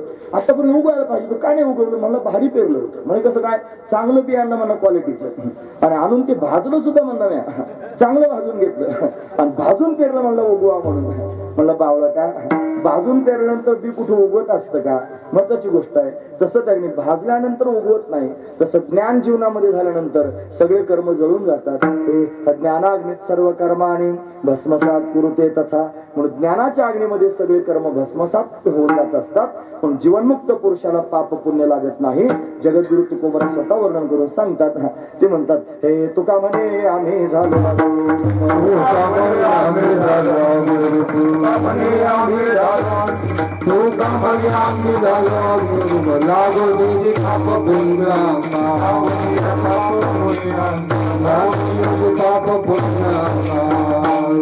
म्हणे आम्ही झालो अग्निरूप. लागो निधी पाप पुण्य अंगा. पाप पुण्य अंगाला लागत नाही, आम्ही अग्निरूप झालेलो आहोत. मग ही अग्निरूप स्थिती सर्व संतांना प्राप्त झाली. आणि या स्थितीत जाऊन सर्व संत महापुरुषांनी भगवंताचं भजन चिंतन करायला सुरुवात केली. त्याला विशेष रूपाने अवतीर्ण करण्याचा प्रयत्न केला. देवा हाती रूप धरविला आकार. ज्याला रूप नाही, ज्याला आकार नाही, त्याला आकार धारण करायला सांगितला. देवा हाती रूप धरवेला आकार, निदो निराकार होऊ द्यासी, आता त्याला निराकार होऊ देणार नाही, त्याच्याबरोबर लीला करू, असं संत त्यांनी म्हणू लागले. या सगळ्या संतांनी एकत्र येऊन भगवंताचं चिंतन करायला सुरुवात केली आणि भगवत चिंतनामध्ये त्यांनी महाराज अशा पद्धतीने विभोर झाले आणि सगळे संत एकत्र येऊन त्यांनी भगवंताच्या प्रेमामध्ये काला करू लागले. हा काला सर्व संत त्यांनी करतात. संत एकत्र येतात वाळवंटात आणि काला करतात की नाही, काला करू लागले. देवाला सुद्धा चैन पडत नाही, म्हणून सर्व ठिकाणी व्यापक असणारा, सामान्य असणारा तो देव त्या संतांकडे पाहतो आणि विशेष रूप धारण करून संतांमध्ये अवतीर्ण होतो आणि अवतीर्ण होऊन त्यांच्या बरोबर काला करू लागतो. महत्वाची गोष्ट आहे, फक्त काला करतो असं नाही, तो स्वतःच वाटायला सुरुवात करतो, हा त्यातला भाव आहे. म्हणून त्यांनी देव स्वतः संतांच्या बरोबर उभा राहतो आणि स्वतः त्यांनी काला करतो आणि विलक्षण आनंद देतो. आता 3 काले आपण पाहिले होते, हा 4था काला सांगतोय. जीवनमुक्त झाल्यानंतर जेव्हा भगवान सगुण साकार होऊन आपल्या समोर प्रत्यक्ष प्रगट होईल आणि आपण त्यांनी जीवनमुक्त होऊन त्याच्या समोर त्यांनी प्रत्यक्ष खेळण्याकरिता जाऊ, तेव्हा त्यांनी तो परमात्मा स्वतःच्या हाताने आपल्याला त्यांनी खाऊ घालेल, स्वतः आपल्याला संतुष्ट करेल. तो परमात्मा संतुष्ट करण्याकरिता येत असतो. सगळ्यांनी हे स्वप्न तर निदान पाहिलं पाहिजे. त्याला काही अर्ज भरावा लागत नाही, त्याला काही कुठे टॅक्स भरावा लागत नाही, जीएसटी बसत नाही, काय नाही काय नाही. स्वप्न पाहायला कुठे टॅक्स लागतो का महाराज? लोक संसाराचे स्वप्न बघतात. एवढी माडी बांधेन, तेवढी गाडी घेईन, अमकं त्यांनी फलानं करीन. लग्न कार्य झालं नसलं तर मग बायको करायचे स्वप्न पाहतो, अशी बायको करीन, तिचा रंग असा असेल, तिचं डोळे असे असतील, तिचं नाक असं असलं पाहिजे, तिचं कपाळ असं असलं पाहिजे, तिची उंची अशी असली पाहिजे, असं सारं स्वप्न पाहतो महाराज. नवरदेव, ती नवरी पण स्वप्न पाहते, असा नवरा पाहिजे. संसारात जर नवरदेवाचं नवरीचं स्वप्न पाहता येतं तर भगवान त्यांनी भेटेल असं स्वप्न का पाहू शकत नाही? सरळ गोष्ट आहे महाराज. नवरा नवरीचे जर स्वप्न लोक पाहतात, संसाराचं वेल मांडवाला नेण्याचे लोक स्वप्न पाहतात, तर भगवान भेटण्याचे स्वप्न का पाहू शकत नाहीत? आपण खरं सांगतो, असं स्वप्न पाहिलं पाहिजे. जर हे स्वप्नच पाहता आलं नाही तर प्रत्यक्ष देवाला कधी बघाल? आधी स्वप्न पाहावं लागेल देव यावा म्हणून. म्हणून त्यांनी परमात्म्याच्या येण्याची वाट पाहावी लागेल, मग परमात्मा त्यांनी येत असतो. म्हणून त्यांनी दिव्य असं रूप धारण करून तो परमात्मा यावा. तो कसा असेल, त्याचा पितांबर कसा असेल, त्याचा मोर मुकुट कसा असेल, त्याची केशभूषा कशी असेल, त्याचे डोळे कसे असतील, तो त्यांनी कसा पाहत असेल, तो कसा बोलेल, तो मला जवळ कसा घेईल, त्याच्या हाताने मला कसा खाऊ घालेल.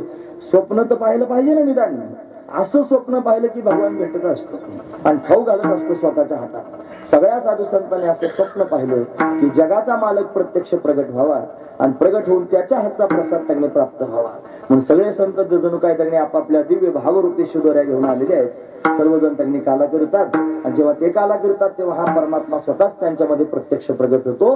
निळोबर आहे त्याच वर्णन करून सांगतात अभंगामध्ये. काला करती संत जन, काला करती संत जन, काला करती संत जन, काला करती संत जन, काला करती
काला करीती संत जन, सगळे त्यांच्या नारायण.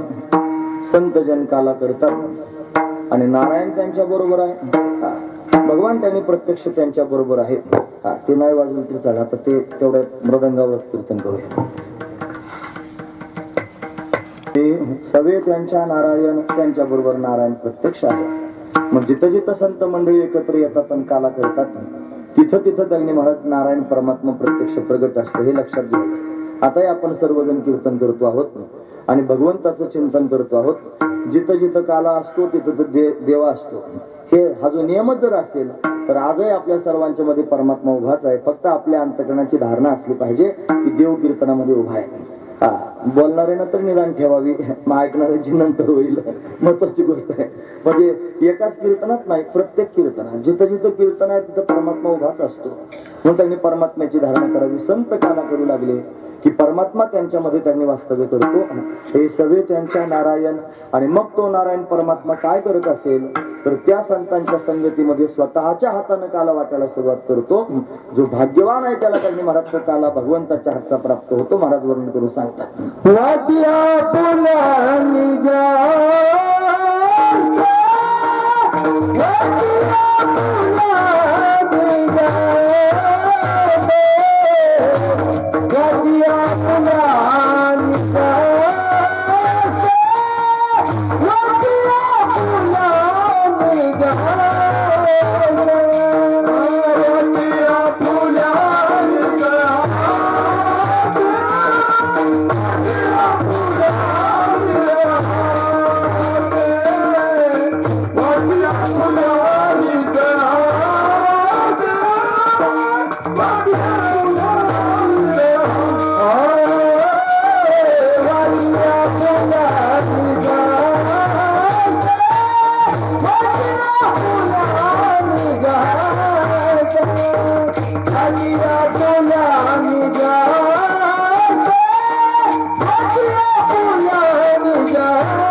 संतजन काला करतात. नारायण त्यांच्यात उभा असतो. काय करतो?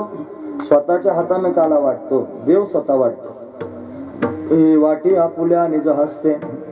कोणाला देतो? हे भाग्याचा तो पावे तेथे. जो भाग्यवान आहे त्याला तो काला प्राप्त होतो. आता भाग्यवान नेमका कसा ओळखायचा? त्याच्या कपाळावर काय शिक्का असतो का हा भाग्यवान आहे म्हणून? कसं काय त्यांनी भाग्यवान ओळखायचा?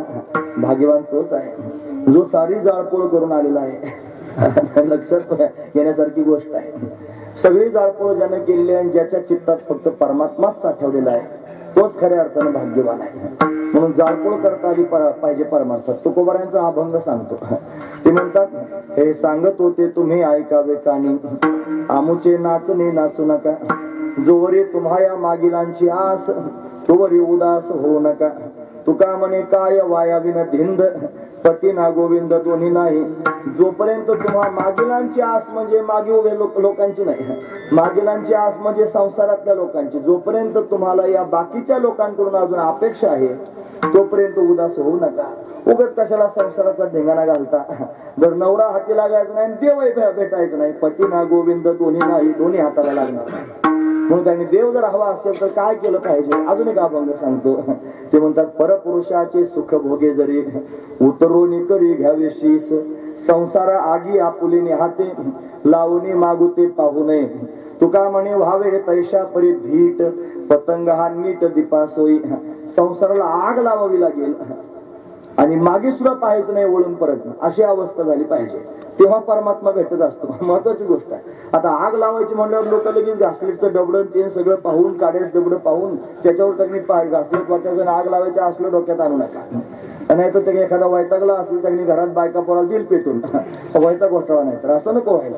म्हणून त्यांनी मला तसा अर्थ लावायचा नाही. मग कसा अर्थ लावायचा? संसार आधी आपल्या हाती म्हणजे जन्म मरण रूपी संसार आधी जाळून टाकायचा, जीवनमुक्त व्हायचा हा एक अर्थ करा. किंवा अंतकरणात संसार राहतो महाराज, संसार आतमध्ये राहतो, बाहेर दिसतो पण वास्तविक राहतो आपल्या अंतकरणामध्ये त्यांनी राहतो. लोक संसाराची इच्छा, लोक कीर्तनाला गेले ना महाराज, चप्पल जर बाहेर काढली असली तर 2 तासाच्या कीर्तनात 4 वेळा आठवण करतात. तिथं असली म्हणजे बरं, महत्वाची गोष्ट. आता ती चप्पलच आहे, ती जड आहे की नाही, तिच्या जागेवर त्यांनी पडू नये.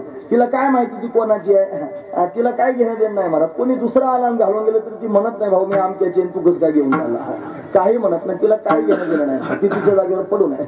पण तिचं चिंतन करणारा कीर्तनात बसलं तरी चिंतन करतो म्हणजे ती चप्पल ती मंडपाच्या बाहेर नाही, याच्या पोटात आहे. हा महत्वाचा विचार आहे. चिंतन पोटात आहे ना, चप्पल पोटात ठेवलेली आहे म्हणून खरात राहतं. चप्पलीचं फक्त उदाहरण झालं. असं सगळं पहा मग घरातलं बाकीचं काय काय गबाळ असेल त्या सगळ्याचं सारं गबाळ आपण पोटात ठेवलेलं आहे. हे गबाळ आपल्या जोपर्यंत पोटात आहे तोपर्यंत आपण भगवंताचे दास होऊ शकत नाही. एक ओवी सांगतो म्हणजे लक्षात येईल. माऊली म्हणतात मजा हे शरण रेघिजे, देव म्हणतो माऊली वर्णन करून सांगतात मजा हे शरण रेघिजे आणि जीवित्व ही असे जे भिग बोले या न लजे प्रज्ञा केवी. लाज वाटत नाही म्हटले त्यांचे शब्द आहेत बरं, मी आधी सांगतो. म्हणजे मला पण शरण यायचं, देव म्हणतो मला शरण यायचं आणि जीवपणाने शिल्लक राहायचं म्हणजे संसाराचंही राहायचं. म्हणजे बायका पोरं माझे देव पण माझा, जमल का असं? एका वेळेला एकच काहीतरी धरता येईल. दोही पेवावरी ठेवू जात हात, घडे अपघात शरीराचा, प्रपंच परमार्थ संपादिन दोन्ही एकही निधानी न घडे त्यासी. प्रपंच आणि परमार्थ दोन्ही गोष्टी एकाच वेळेला जर करण्याचा प्रयत्न करत असेल तर एका वेळेला 2 गोष्टी घडत नाहीत. मग काय होतं? दोही पेवावरी ठेवू जाता, 2 डगरीवर जर हात ठेवला तर कोणतंच साधत नाही. तसं काही नाही महाराज. ज्याच्या चित्तामध्ये संसार पण आहे आणि परमात्मा पण आहे त्याला भाग्यवान म्हणायचं काहीच काम नाही. मग भाग्यवान कोणाला म्हणायचं? ज्याच्या चित्तात फक्त परमात्माच आहे तोच खऱ्या अर्थानं भाग्यवान. म्हणून तोच खऱ्या अर्थानं भाग्यवान आहे.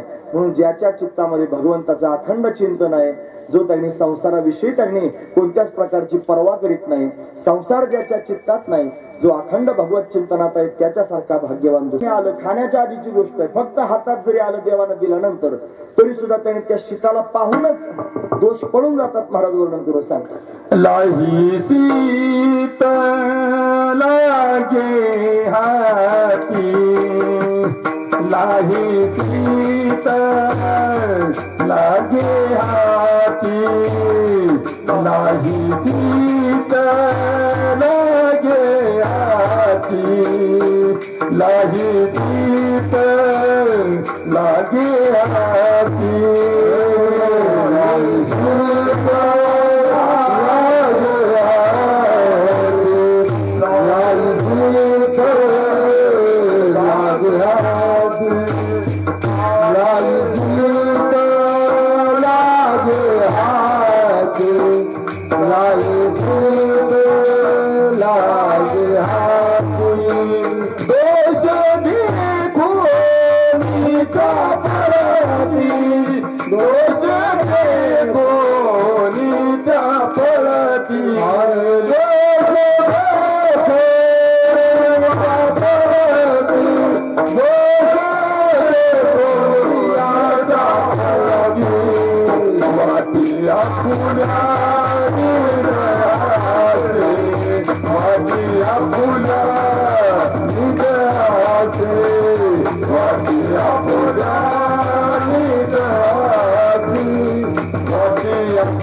देवाच्या हातातून प्राप्त झालेली लाहीन शीत जर आपल्या हाताला लागलं की लाही पाहिली तरी पोटातले दोष पळून जातात महाराज, ती शिल्लकच राहत नाही.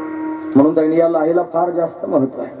हे लाही शीत लागे हाती, दोष देखून त्या पळती, सगळे दोष त्यांनी पळून जातात.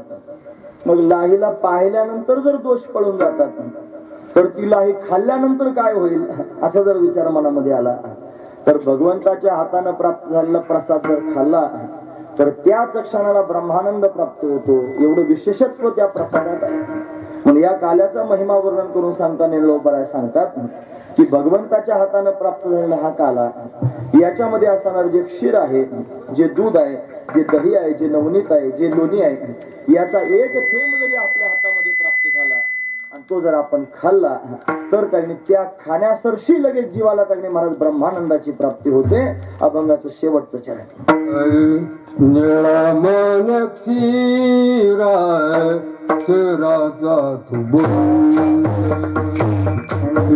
निळामन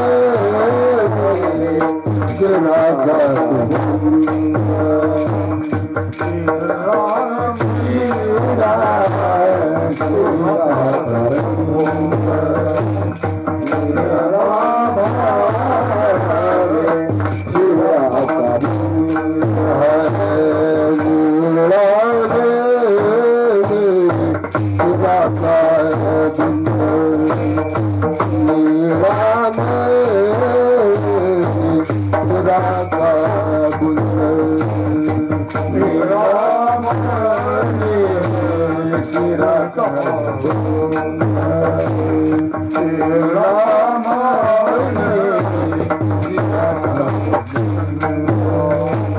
लागता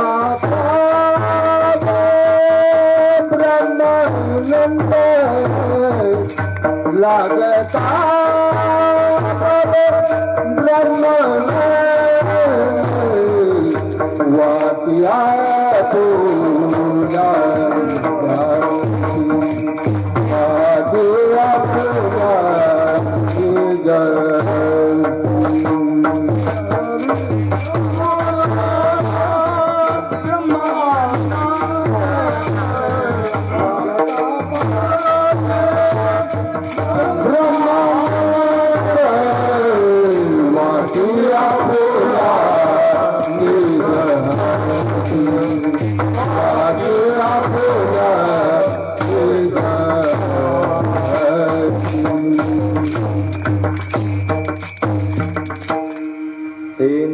अक्षराचा बुंद लागता पावे ब्रह्मानंद.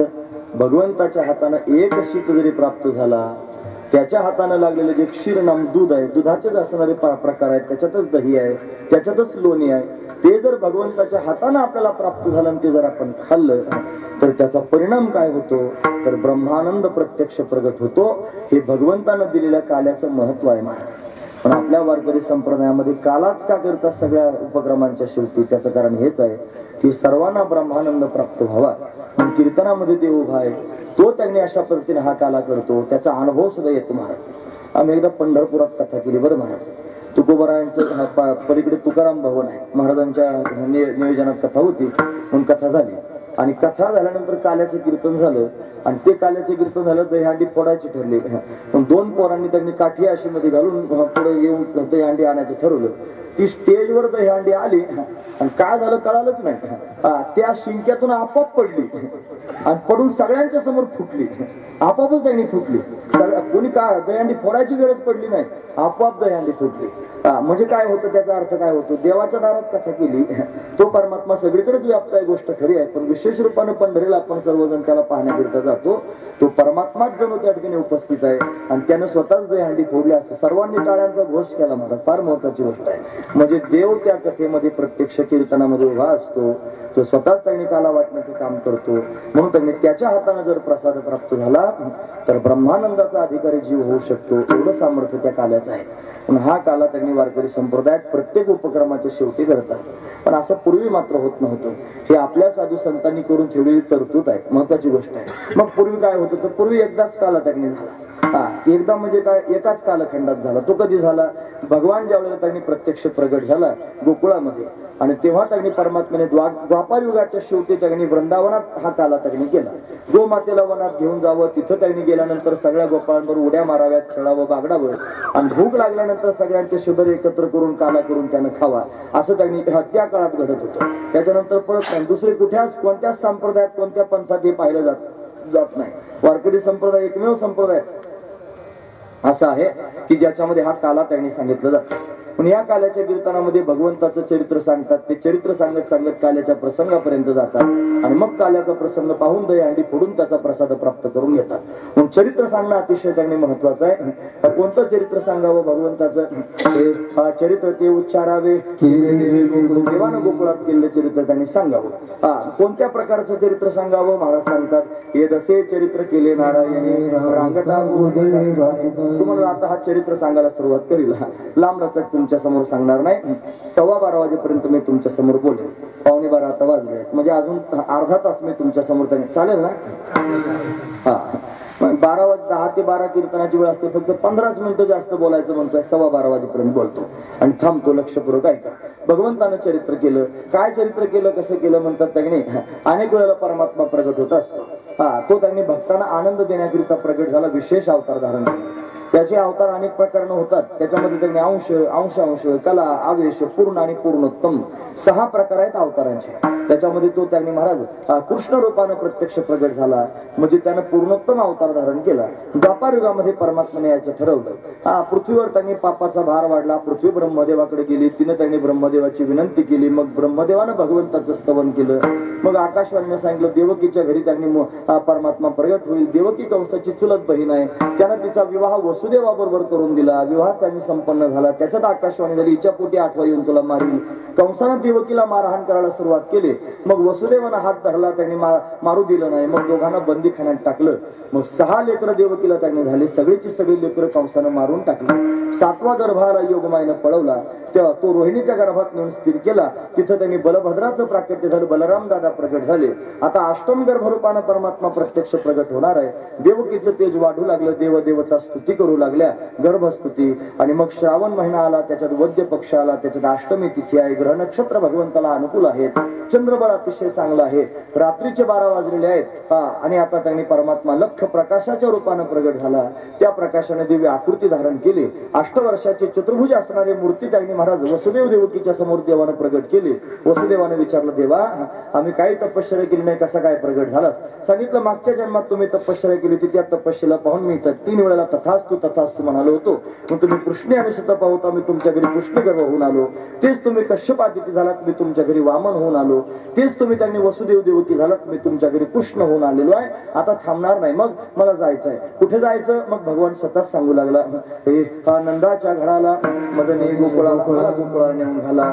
मग म्हणे एवढा मोठा आहेस, कसं तुला न्यायचं? मग भगवान लहान झाले आणि मग त्यांनी वसुदेवानं भगवंताला उचलला. कमळापती पायची बंधने गळती. दरवाजे उघडले. द्वारपाल झोपे गेले. टोपली जवळ आली. देवाला टोपलीत घातलं. डोक्यावर घेतलं. रस्त्याने चालू लागले. धोधो पाऊस पडू लागला. यमुनेला पूर आला.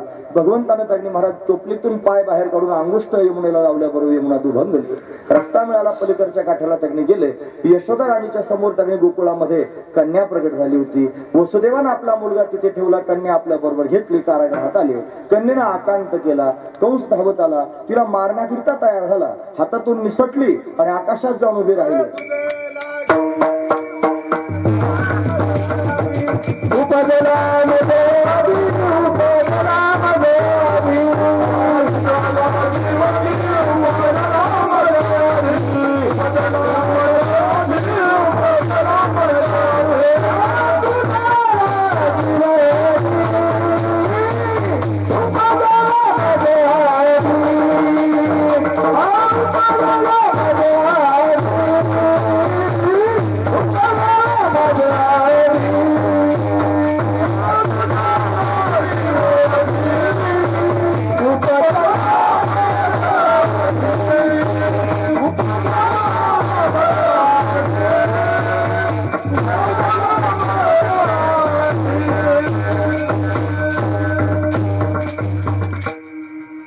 तुझं लागी व देव उपजला मजा आधी, तुला मारणारा माझ्या आधी जन्माला आला. त्या देवीनं कंसाला सांगून टाकलं. कंस भयभीत झाला. इकडे परमात्मा प्रगट होण्याची बातमी गोकुळवासी लोकांना कळाली. नंद राजाची बहीण आहे सुनंदा. नंदाला 2 बहिणी आहेत. एकीचं नाव नंदा आणि दुसरीचं नाव सुनंदा. ही सुनंदा यशोदेची सेवा करण्याकरिता आली होती, कारण म्हातारपणाला लेकरू होणार होतं. म्हणून बरंच वय यशोदेचं झालं होतं, संतती बराच काळ नव्हती. म्हणून साधू संत घरी आले आणि त्यांनी आशीर्वाद दिला पुत्रवती भाव. म्हणून त्यांनी तिला मुलगा होणार, काय करायचं. मग सगळ्या गावाला त्यांनी कळालं, सगळ्या गावानं व्रत केलं. 15 दिवसाची एकादशी केली महाराज, निर्जला एकादशी केली. लहान लेकरापासून म्हाताऱ्या माणसापर्यंत सगळ्यांनी. भगवान प्रसन्न झाला. मग यशोदाने गर्भवती झाली, प्रत्येकाला आनंद झाला. आपली त्याने नंदराजाची पत्नी गर्भवती आहे, सगळेजण वाट पाहू लागले. पण ती प्रसूत होणार आहे म्हणून हे सुनंदेला कळालं होतं. तिची सेवा करण्याकरिता आली होती. मग तिनं त्यांनी भल्या पहाटे जागाली, खिडकीतून डोकावून पाहिलं. यशोदा राणीच्या समोर कन्हैया दिसला. त्याला पाहिल्यावर धावत गेली. यशोदेला झोप लागली. ती झोपेत बाळंतपण झालं होतं. आता झोपेत कुठे बाळंतपण होतं का महाराज? बाळंतपण म्हणजे दुसरा जन्म असतो. दुसरा जन्म. बाळाचा तर जन्म असतोच असतो, पण आईचा सुद्धा जन्म असतो. एवढ्या भयंकर वेदना होतात महाराज. आता मग झोपेत बाळंतपण झालं का झालं असेल? तिथं माया प्रगट झाली होती. आणि माया किम न करो, तिला काय करता येत नाही. अघटित घटना पटयसी माया. तिच्या प्रभावानं त्यांनी महाराज सगळ्या लोकांना झोप लागली. आणि कन्हैया तिथे त्यांनी जाऊन पोहोचला. मग सुनंदेने यशोदेला जाग केला. आता नंदराजाला सांगायला गेले. नंदराज आनंद विभोर त्यांनी झालेले आहेत. आणि मग त्यांनी नवरत्नांची माळ सुनंदेला काढून दिली. ही सुनंदा गवळण त्यांनी महाराज सगळ्या गावात सांगू लागले. हे गवळण सांगे गवळणीला पुत्र झाला यशोदेला. सगळा गाव आनंद विभोर होऊन भगवंताला पाहण्याकरिता येऊ लागला. नंदराजाच्या घरी दाटी झाली. नंदा घरी झाली दाटी. सर्वजण त्यांनी उपस्थित आहेत. कन्हैयाला त्यांनी पाळण्यामध्ये घातलेला आहे. सर्वजण देवाला पाहू लागले. देवाला पाहून सर्व लोकांना विलक्षण आनंद झाला. एवढं सुख झालं महाराज सांगतात, हे गोकुळीच्या सुखा अंतपार नाही लेखा. एवढं सुख सर्व लोकांना झालं. सुख त्यांनी झालेलं आहे. काय केलं मग आनंद व्यक्त करण्याकरिता? म्हणे गुढिया तोरणे करीत कथा गाणे. गुढ्या उभारल्या, तोरणं लावली, कथा करू लागली, गाणी गाऊ लागली. आनंद झाला ना की गुढी उभारतात महाराज. महत्वाची गोष्ट आहे.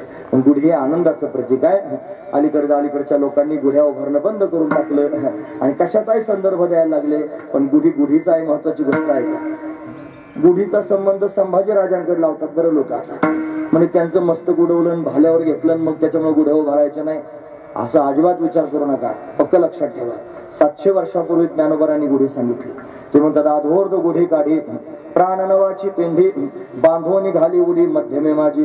संकल्प विकल्पाचे लुगडे हेडोनी मन उघडे बुद्धी मागिलीकडे उगाचे बैसे. असं उडी आहे ना ज्ञानोबारांची. म्हणजे 700 वर्षापूर्वी ज्ञानोबारांनी गुढी सांगितली. आणि आपण त्यांनी आता म्हणतो हे असं आहे ते तसं आहे म्हणून.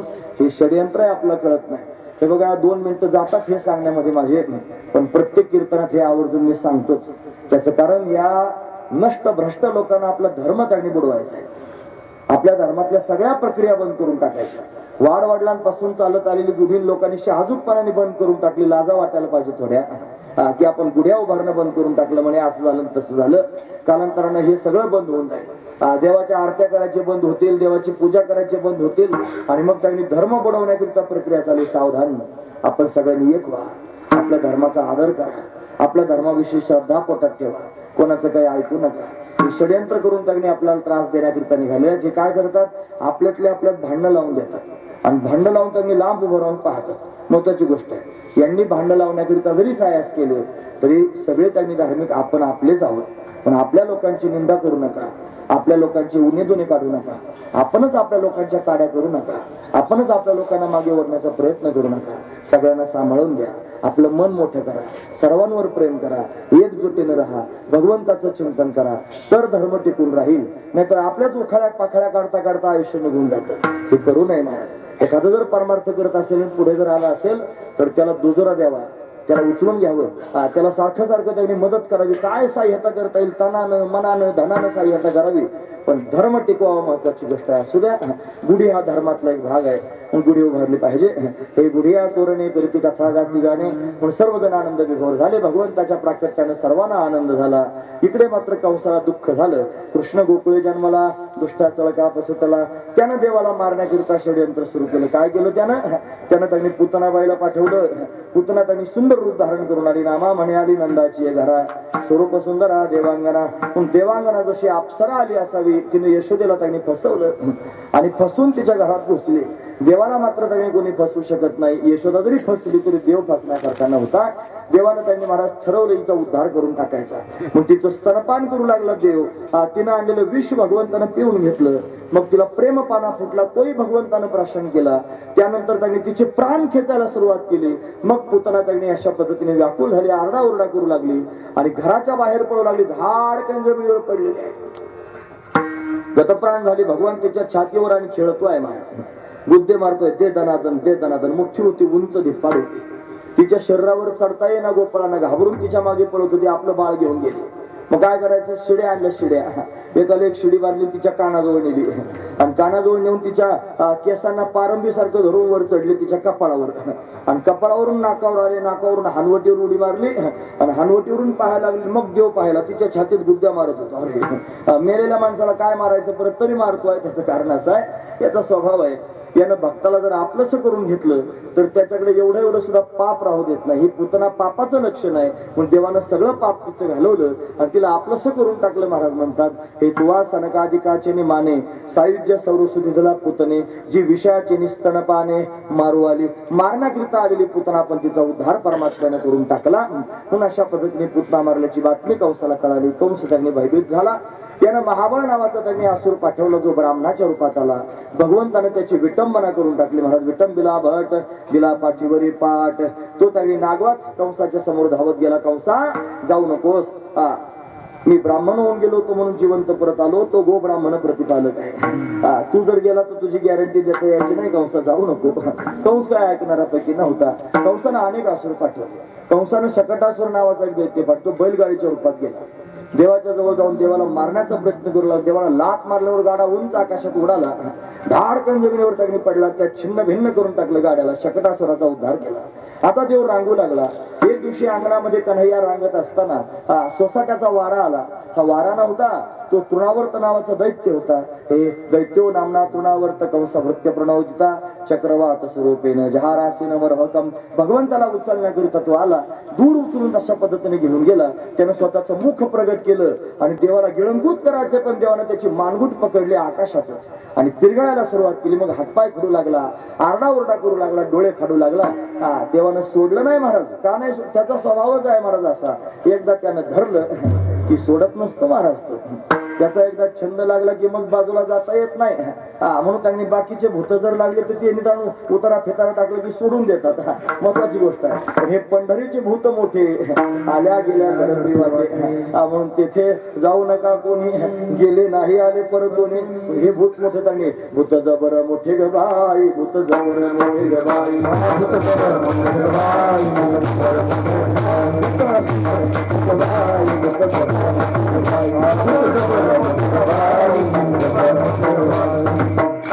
नाथांची बारुड गोड आहेत महाराज. ते भूतच आहे, जबर आहे महाराज. मोठं भूत घडलं की मग अशा पद्धतीने ते सोडत नाही. म्हणून परमात्मा त्यांनी महाराज सोडत नाही, हे आपण त्याच्यातून लक्षात घ्यायचं. तृणावर्ताचा उद्धार करून टाकला. तृणावर्त मारला गेला. आता कन्हैया रांगतोय. कसा रांगतो म्हणे, तळवे तळहात टेकीत डाव्या गुडघ्याने रांगत. रांगणारा देव उभा राहू लागला. उभं राहून त्यांनी महाराज चालू लागला. एक एक पाऊल टाकतोय. ठुमक चलत नंदलाल, ठुमक ठुमक करून त्यांनी चालू लागला. अतिशय सुंदर असणारा सावळा सुकुमार कन्हैया तो त्यांनी पाऊल टाकतोय. यशोदेला फार आनंद वाटू लागला. तिच्याच घरामध्ये त्यांनी महाराज फिरतोय. 84 खांब आहेत घराला. 84 खांबा मंदिर आहे. तुम्ही जर गोकुळाला कधी गेलात तर जाऊन बघा. आमच्याबरोबर बरेच लोक यात्रेला आले, त्यांनी पाहिलं महाराज. 84 खांब आहेत. अजून दगडाचे खांब आहेत. त्या खांबांना त्या काळामध्ये आरशे लावले होते. आरशे. आता हा कन्हैया थोडासा मोठा झालेला आहे, चालू लागला नुकताच. एक दिवशी घरात त्यांनी महाराज डेऱ्यातून लोणी घेतलं, खायला लागला. तोंडाला लोणी लागलेलं, हातात लोण्याचा उंडा आहे आणि त्या आरशाच्या समोर जाऊन उभा राहिला. आता आरशात प्रतिबिंब दिसलं स्वतःच. आता प्रतिबिंब दिसल्यानंतर त्यांनी त्याला वाटलं, अरे मी लोणी खातोय, गोष्ट खरी आहे. हा दुसरा कुठून आला लोणी खाण्याकरिता? त्याच्याच प्रतिबिंबाकडे पाहायला लागला. त्याला म्हणा, ए चोरा, कुठून त्यांनी आलास? असं म्हणल्यावर ते आतलं तसंच हावभाव करायला लागलं. अरे म्हणे, माझ्याकडे त्यांनी पाहतोच, असं असं थांब, तुला माझ्या आईकडेच त्यांनी घेऊन जातो, असं बोलायला सुरुवात केली. ते आतलं असं असं करायला लागलं. आता त्याला पकडण्याचा प्रयत्न केला, पण पकडता येईना ना. म्हणलं आईलाच घेऊन येतो इकडे. मग काय करायचं, धावतच मैयाकडे गेला. मैया मैया हाक मारायला लागला.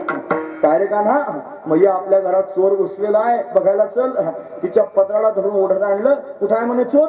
स्वतःच आरशाच्या समोर उभा राहिला आणि आईला म्हणतो, हे बघ हा चोर आहे. तुम्ही ऐकता सर्वजण, यशोदा ही भक्ती आहे आणि भक्तीलाच दाखवतो स्वतःचं स्वरूप. महत्वाची गोष्ट त्याने स्वतःलाच दाखवलं. ऐसा पुराण प्रसिद्ध चोर, केशव नाम्याचा दातार, हा पुराणात प्रसिद्ध असणारा चोर आहे. हा स्वतःचं दर्शन त्यांनी स्वतःच घडवून देऊ शकतो, हे त्याच्यातून शिकण्यासारखं आहे. कोणाला दाखवतो? फक्त यशोदेच्या समोर प्रगट होतो. यशोदा म्हणजे भक्ती. आपल्या जीवनामध्ये भक्तिरूपी यशोदा आली की परमात्मा आपल्याही समोर प्रत्यक्ष प्रगट होईल. म्हणून अशा पद्धतीने स्वतःचं दर्शन यशोदेला घडवून दिलं. एक दिवशी पौर्णिमेची रात्र होती. अंगणामध्ये त्यांनी अशा पद्धतीने कन्हैया खेळत होता. यशोदा राणी पण बसलेली होती. त्यानं तो चंद्र पाहिला पूर्ण रूपाने उदयाला आलेला. यशोदा माईला म्हणला, मैया मला तो चेंडू खेळायला दे. आता तो चेंडू आहे. ती म्हणली, बाळा तो चेंडू नाही, ते काय खेळणं आहे का? तो चंद्र आहे. तुम्हाला मला तेच पाहिजे खेळायला. ती म्हणते, अरे ते काय खेळणं आहे का? मनात म्हणला मला तेच खेळायला लागतं. चंद्र आणि सूर्य हे देवाचं खेळणंच आहे. मला तो खेळतोच आहे. महत्वाची गोष्ट आपल्याला कळत नाही. तेच पाहिजे. मग थुई नाचू लागला. नंदराज तगणे आले. काय झालं? काय आरडाओरडा तगणे सुरू आहे? म्हणे काय नाही, हा त्यांनी चंद्र मागतोय खेळायला. काय करायचं? घरात गेले, दर्पण आणला, आरसा आणला आणि आरशात चंद्र दाखवला. म्हणे हा घे चंद्र. मग त्या आरशातला चंद्र पाहून तगणे अशा पद्धतीने खेळू लागला. महत्वाची गोष्ट का करतो हा कन्हैया असं? हा लीला करतोय, हा दाखवतोय त्यांनी अशा पद्धतीने की मी खेळण्याकरिता आलो तुमच्या समोर. कारण नंद यशोदा सामान्य नव्हते. त्यांनी गतजन्मात तपश्चर्या केली होती. ते त्यांनी महाराज द्रोण नावाचा वसू होता. द्रोण अष्टवसू आहेत की नाही, त्याच्यातला द्रोण नावाचा वसू आहे. त्याच्या पत्नीचं नाव होतं शतधरा. त्यांनी तपश्चर्या केली. भगवान प्रसन्न झाले. काय पाहिजे? म्हणजे देवा तुम्ही बाल रूपात आमच्या अंगणामध्ये खेळावा असं आम्हाला वाटतं. म्हणून भगवंताने आशीर्वाद दिला होता की तुमच्या पोटी त्यांनी प्रत्यक्ष प्रगट होईल. म्हणून गोकुळामध्ये नंद यशोदेच्या घरी खेळतोय आणि त्यांना असा आनंद देतोय. आता त्याने नंद यशोदेला आनंद देणारा हा कन्हैया मित्रांमध्ये खेळायला जाऊ लागला. त्याचे मित्र आहेत महाराज पेंद्या, वरद्या, वाकुड्या, श्रीराम, सुदाम, मधुमंगल, मनसुख. हे मी पाठ करून ठेवलेले आहेत. रोज कालाचं कीर्तन त्यांनी बऱ्याच वेळेला असतं. म्हणून त्यांनी महाराज हे सारे नावं घ्यायचे. का बरं माहिती आहे? पुण्यवंत व्हावे घेता सज्जनाची नावे. अरे पेंद्या म्हणल्यानं देव भेटेल अशी अवस्था आहे मला. कृष्ण कृष्ण म्हणल्यानं भेटेल इथपर्यंत ठीक आहे. पण कृष्ण कृष्ण भेटल्या म्हणल्यानं जेवढ्या लवकर येईल त्याच्यापेक्षा जास्त लवकर पेंद्या म्हणल्याने येईल. कारण त्याचं फार प्रेम आहे महाराज त्या गोपाळांवर. फार प्रेम करतो त्या सगळ्या गोपाळांवर. पण त्याला जीवलग असणारे त्याचे मित्र आहेत, त्यांच्या बरोबर त्यांनी खेळण्याकरिता जाऊ लागला. आईनं सुंदर असणारा कन्हैयाचा शृंगार करावा. त्याला स्वतःच्या हाताने सजवावं, स्वतःच्या हाताने पितांबर त्यांनी नेसवावा. त्याच्या कपाळाला त्यांनी मलयागिरी चंदन लावावं, डोळ्यात काजळ त्यांनी घालावं, त्याची केशभूषा अतिशय सुंदर त्यांनी करावी, मोर मुकुट त्याच्या मस्तकावर ठेवावा आणि मग त्याच्या हातात बासुरी देऊन या कन्हैयाला त्यांनी सांगावं, आता लोणी खा आणि मित्रांबरोबर खेळायला जा. मग तो खेळण्याकरिता गेला की मित्रांना बोलवण्याची प्रक्रियाच होती महाराज. दूर त्यांनी जाऊन उभा राहायचा झाडाखाली. असा देवडा चरण, एक पाय सरळ एक पाय तिरका ठेवून बासुरी वाजवावी आणि मग त्यांनी बासुरीमधून सगळ्या गोपाळांची नावं घ्यायची. पेंद्या, वरद्या, वाकुड्या असं म्हटलं की सगळ्या गोपाळांनी धावतच कन्हैयाच्या जवळ यायचं आणि त्याला पाहायचं महाराज. अतिशय सुंदर असणार हा देव, सावळा सुकुमार आहे. कर्दळीच्या गाभ्या समान त्याचे चरण आहेत महाराज. एक पाय सरळ ठेवलेला, एक पाय त्याने तिरका ठेवलेला, देवडा चरण उभा आहे. त्याच्या पायाची नख स्फटिकासारखी दैदिप्यमान आहेत. त्यानं पिवळा पितांबर धारण केलेला आहे. त्याची कंबर सिंहासारखी लवचिक आहे. त्याचं उदर त्रिवलीने युक्त आहे. त्याची नाभी अतिशय सखोल आहे. त्याचं वक्षस्थल विस्तीर्ण आहे. त्याचा कंठ शंखासारखा सुंदर आहे. त्याची हनवटी अतिशय मोहक आहे. त्याचे कपोल म्हणजे गाल अतिशय दिव्य आहेत. त्याची नासिका म्हणजे नाक सरळ आहे. त्याच्या भोवया धनुष्याकृती आहेत. त्याचं उंच असणारं कपाळ आहे. त्या कपाळावर मलयागिरी चंदन लावलेलं आहे. त्याच्यावर केशराची उटी दिलेली आहे. त्याच्या मस्तकावर सोनेरी रंगाचे कुरळे केस आहेत. त्यानं मोर मुकुट धारण केलेला आहे. त्याच्या कानामध्ये मकराकार कुंडले आहेत. त्याचे ओठ कुंदरू फुलासारखे लाल आहेत. त्याचे दात रत्नांची उळी ठेवल्यासारखे सुंदर दिसत आहेत. दिव्य असणाऱ्या आपल्या हातांमध्ये त्याने बासुरी घेतलेली आहे. ती बासुरी ओठांवर ठेवून ती बासुरी वाजवतो आहे. वाजून त्या बासुरीमधून त्यांनी मित्रांना हाका मारतोय. मित्र त्याच्या समोर उभे आहेत आणि त्या मित्रांकडे त्यांनी तिरक्या नजरेनं पाहतोय आणि विभोर झालेल्या मित्रांनी भगवंताकडे पाहून याचना करायला सुरुवात केली. कान्हा, आपण खेळ खेळायचा का? सर्वजण त्यांनी आनंदात आहेत. सर्वजण भगवंताच्या सानिध्यात उभे आहेत. देवाला त्यांनी अपेक्षा करीतात, देवा तू आमच्यावर खेळावंस. हा कन्हैया यमुनेच्या काठावर त्यांनी खेळू लागला. हा छोटासा कन्हैया, छोटेसे गोपाळ आहेत. गोपाळांना फार आनंद वाटत होता महाराज. प्रत्येक गोपाळाच्या अंतकरणात भावना होती की हा कन्हैया माझ्यावरच फार प्रेम करतो आहे. तुम्ही ऐकतात ना सर्वजण. देवाचं सानिध्य प्राप्त झालं होतं आणि प्रत्येकाला वाटत होतं हा देव फक्त माझ्यावरच प्रेम करतोय. तर सर्वांवर एवढं प्रेम करत होता महाराज. प्रत्येकाला असं वाटायचं यानं माझं नाव घ्यावं, यानं मला नाव घेऊन हाक मारावे, यानं त्यांनी माझ्या गळ्यात हात घालावा, यानं हात गळ्यात घालून त्यांनी माझ्या बरोबर चालावं, यानं माझ्याच बरोबर खेळावं, यानं माझ्या ताटात बसून जेवावं, मी याला 2 घास खाऊ घालावे, त्याच्या हाताने मला 2 घास खायला मिळावेत, असं त्यांनी सारखं प्रत्येक गोपाळाला वाटत होतं महाराज. तुम्ही ऐकतात ना सर्वजण. भक्ती करायची म्हणजे नेमकं काय करायचं असंच आपल्याला सुद्धा वाटलं पाहिजे. देवानं आपल्या समोर यावं, देवानं आपल्या बरोबर बोलावं, देवानं त्यांनी आपल्याला जीव घालावं, आपण देवाला जीव घालावं, आपण भगवंताची सेवा करावी, असं 24 तास आपल्या मनात ज्या दिवशी वाटेल ना त्या दिवशी परमात्मा भेटेल महाराज. हे डोंगर साक्षीदार आहेत. आपण इथे येऊन सेवा करतो आहोत.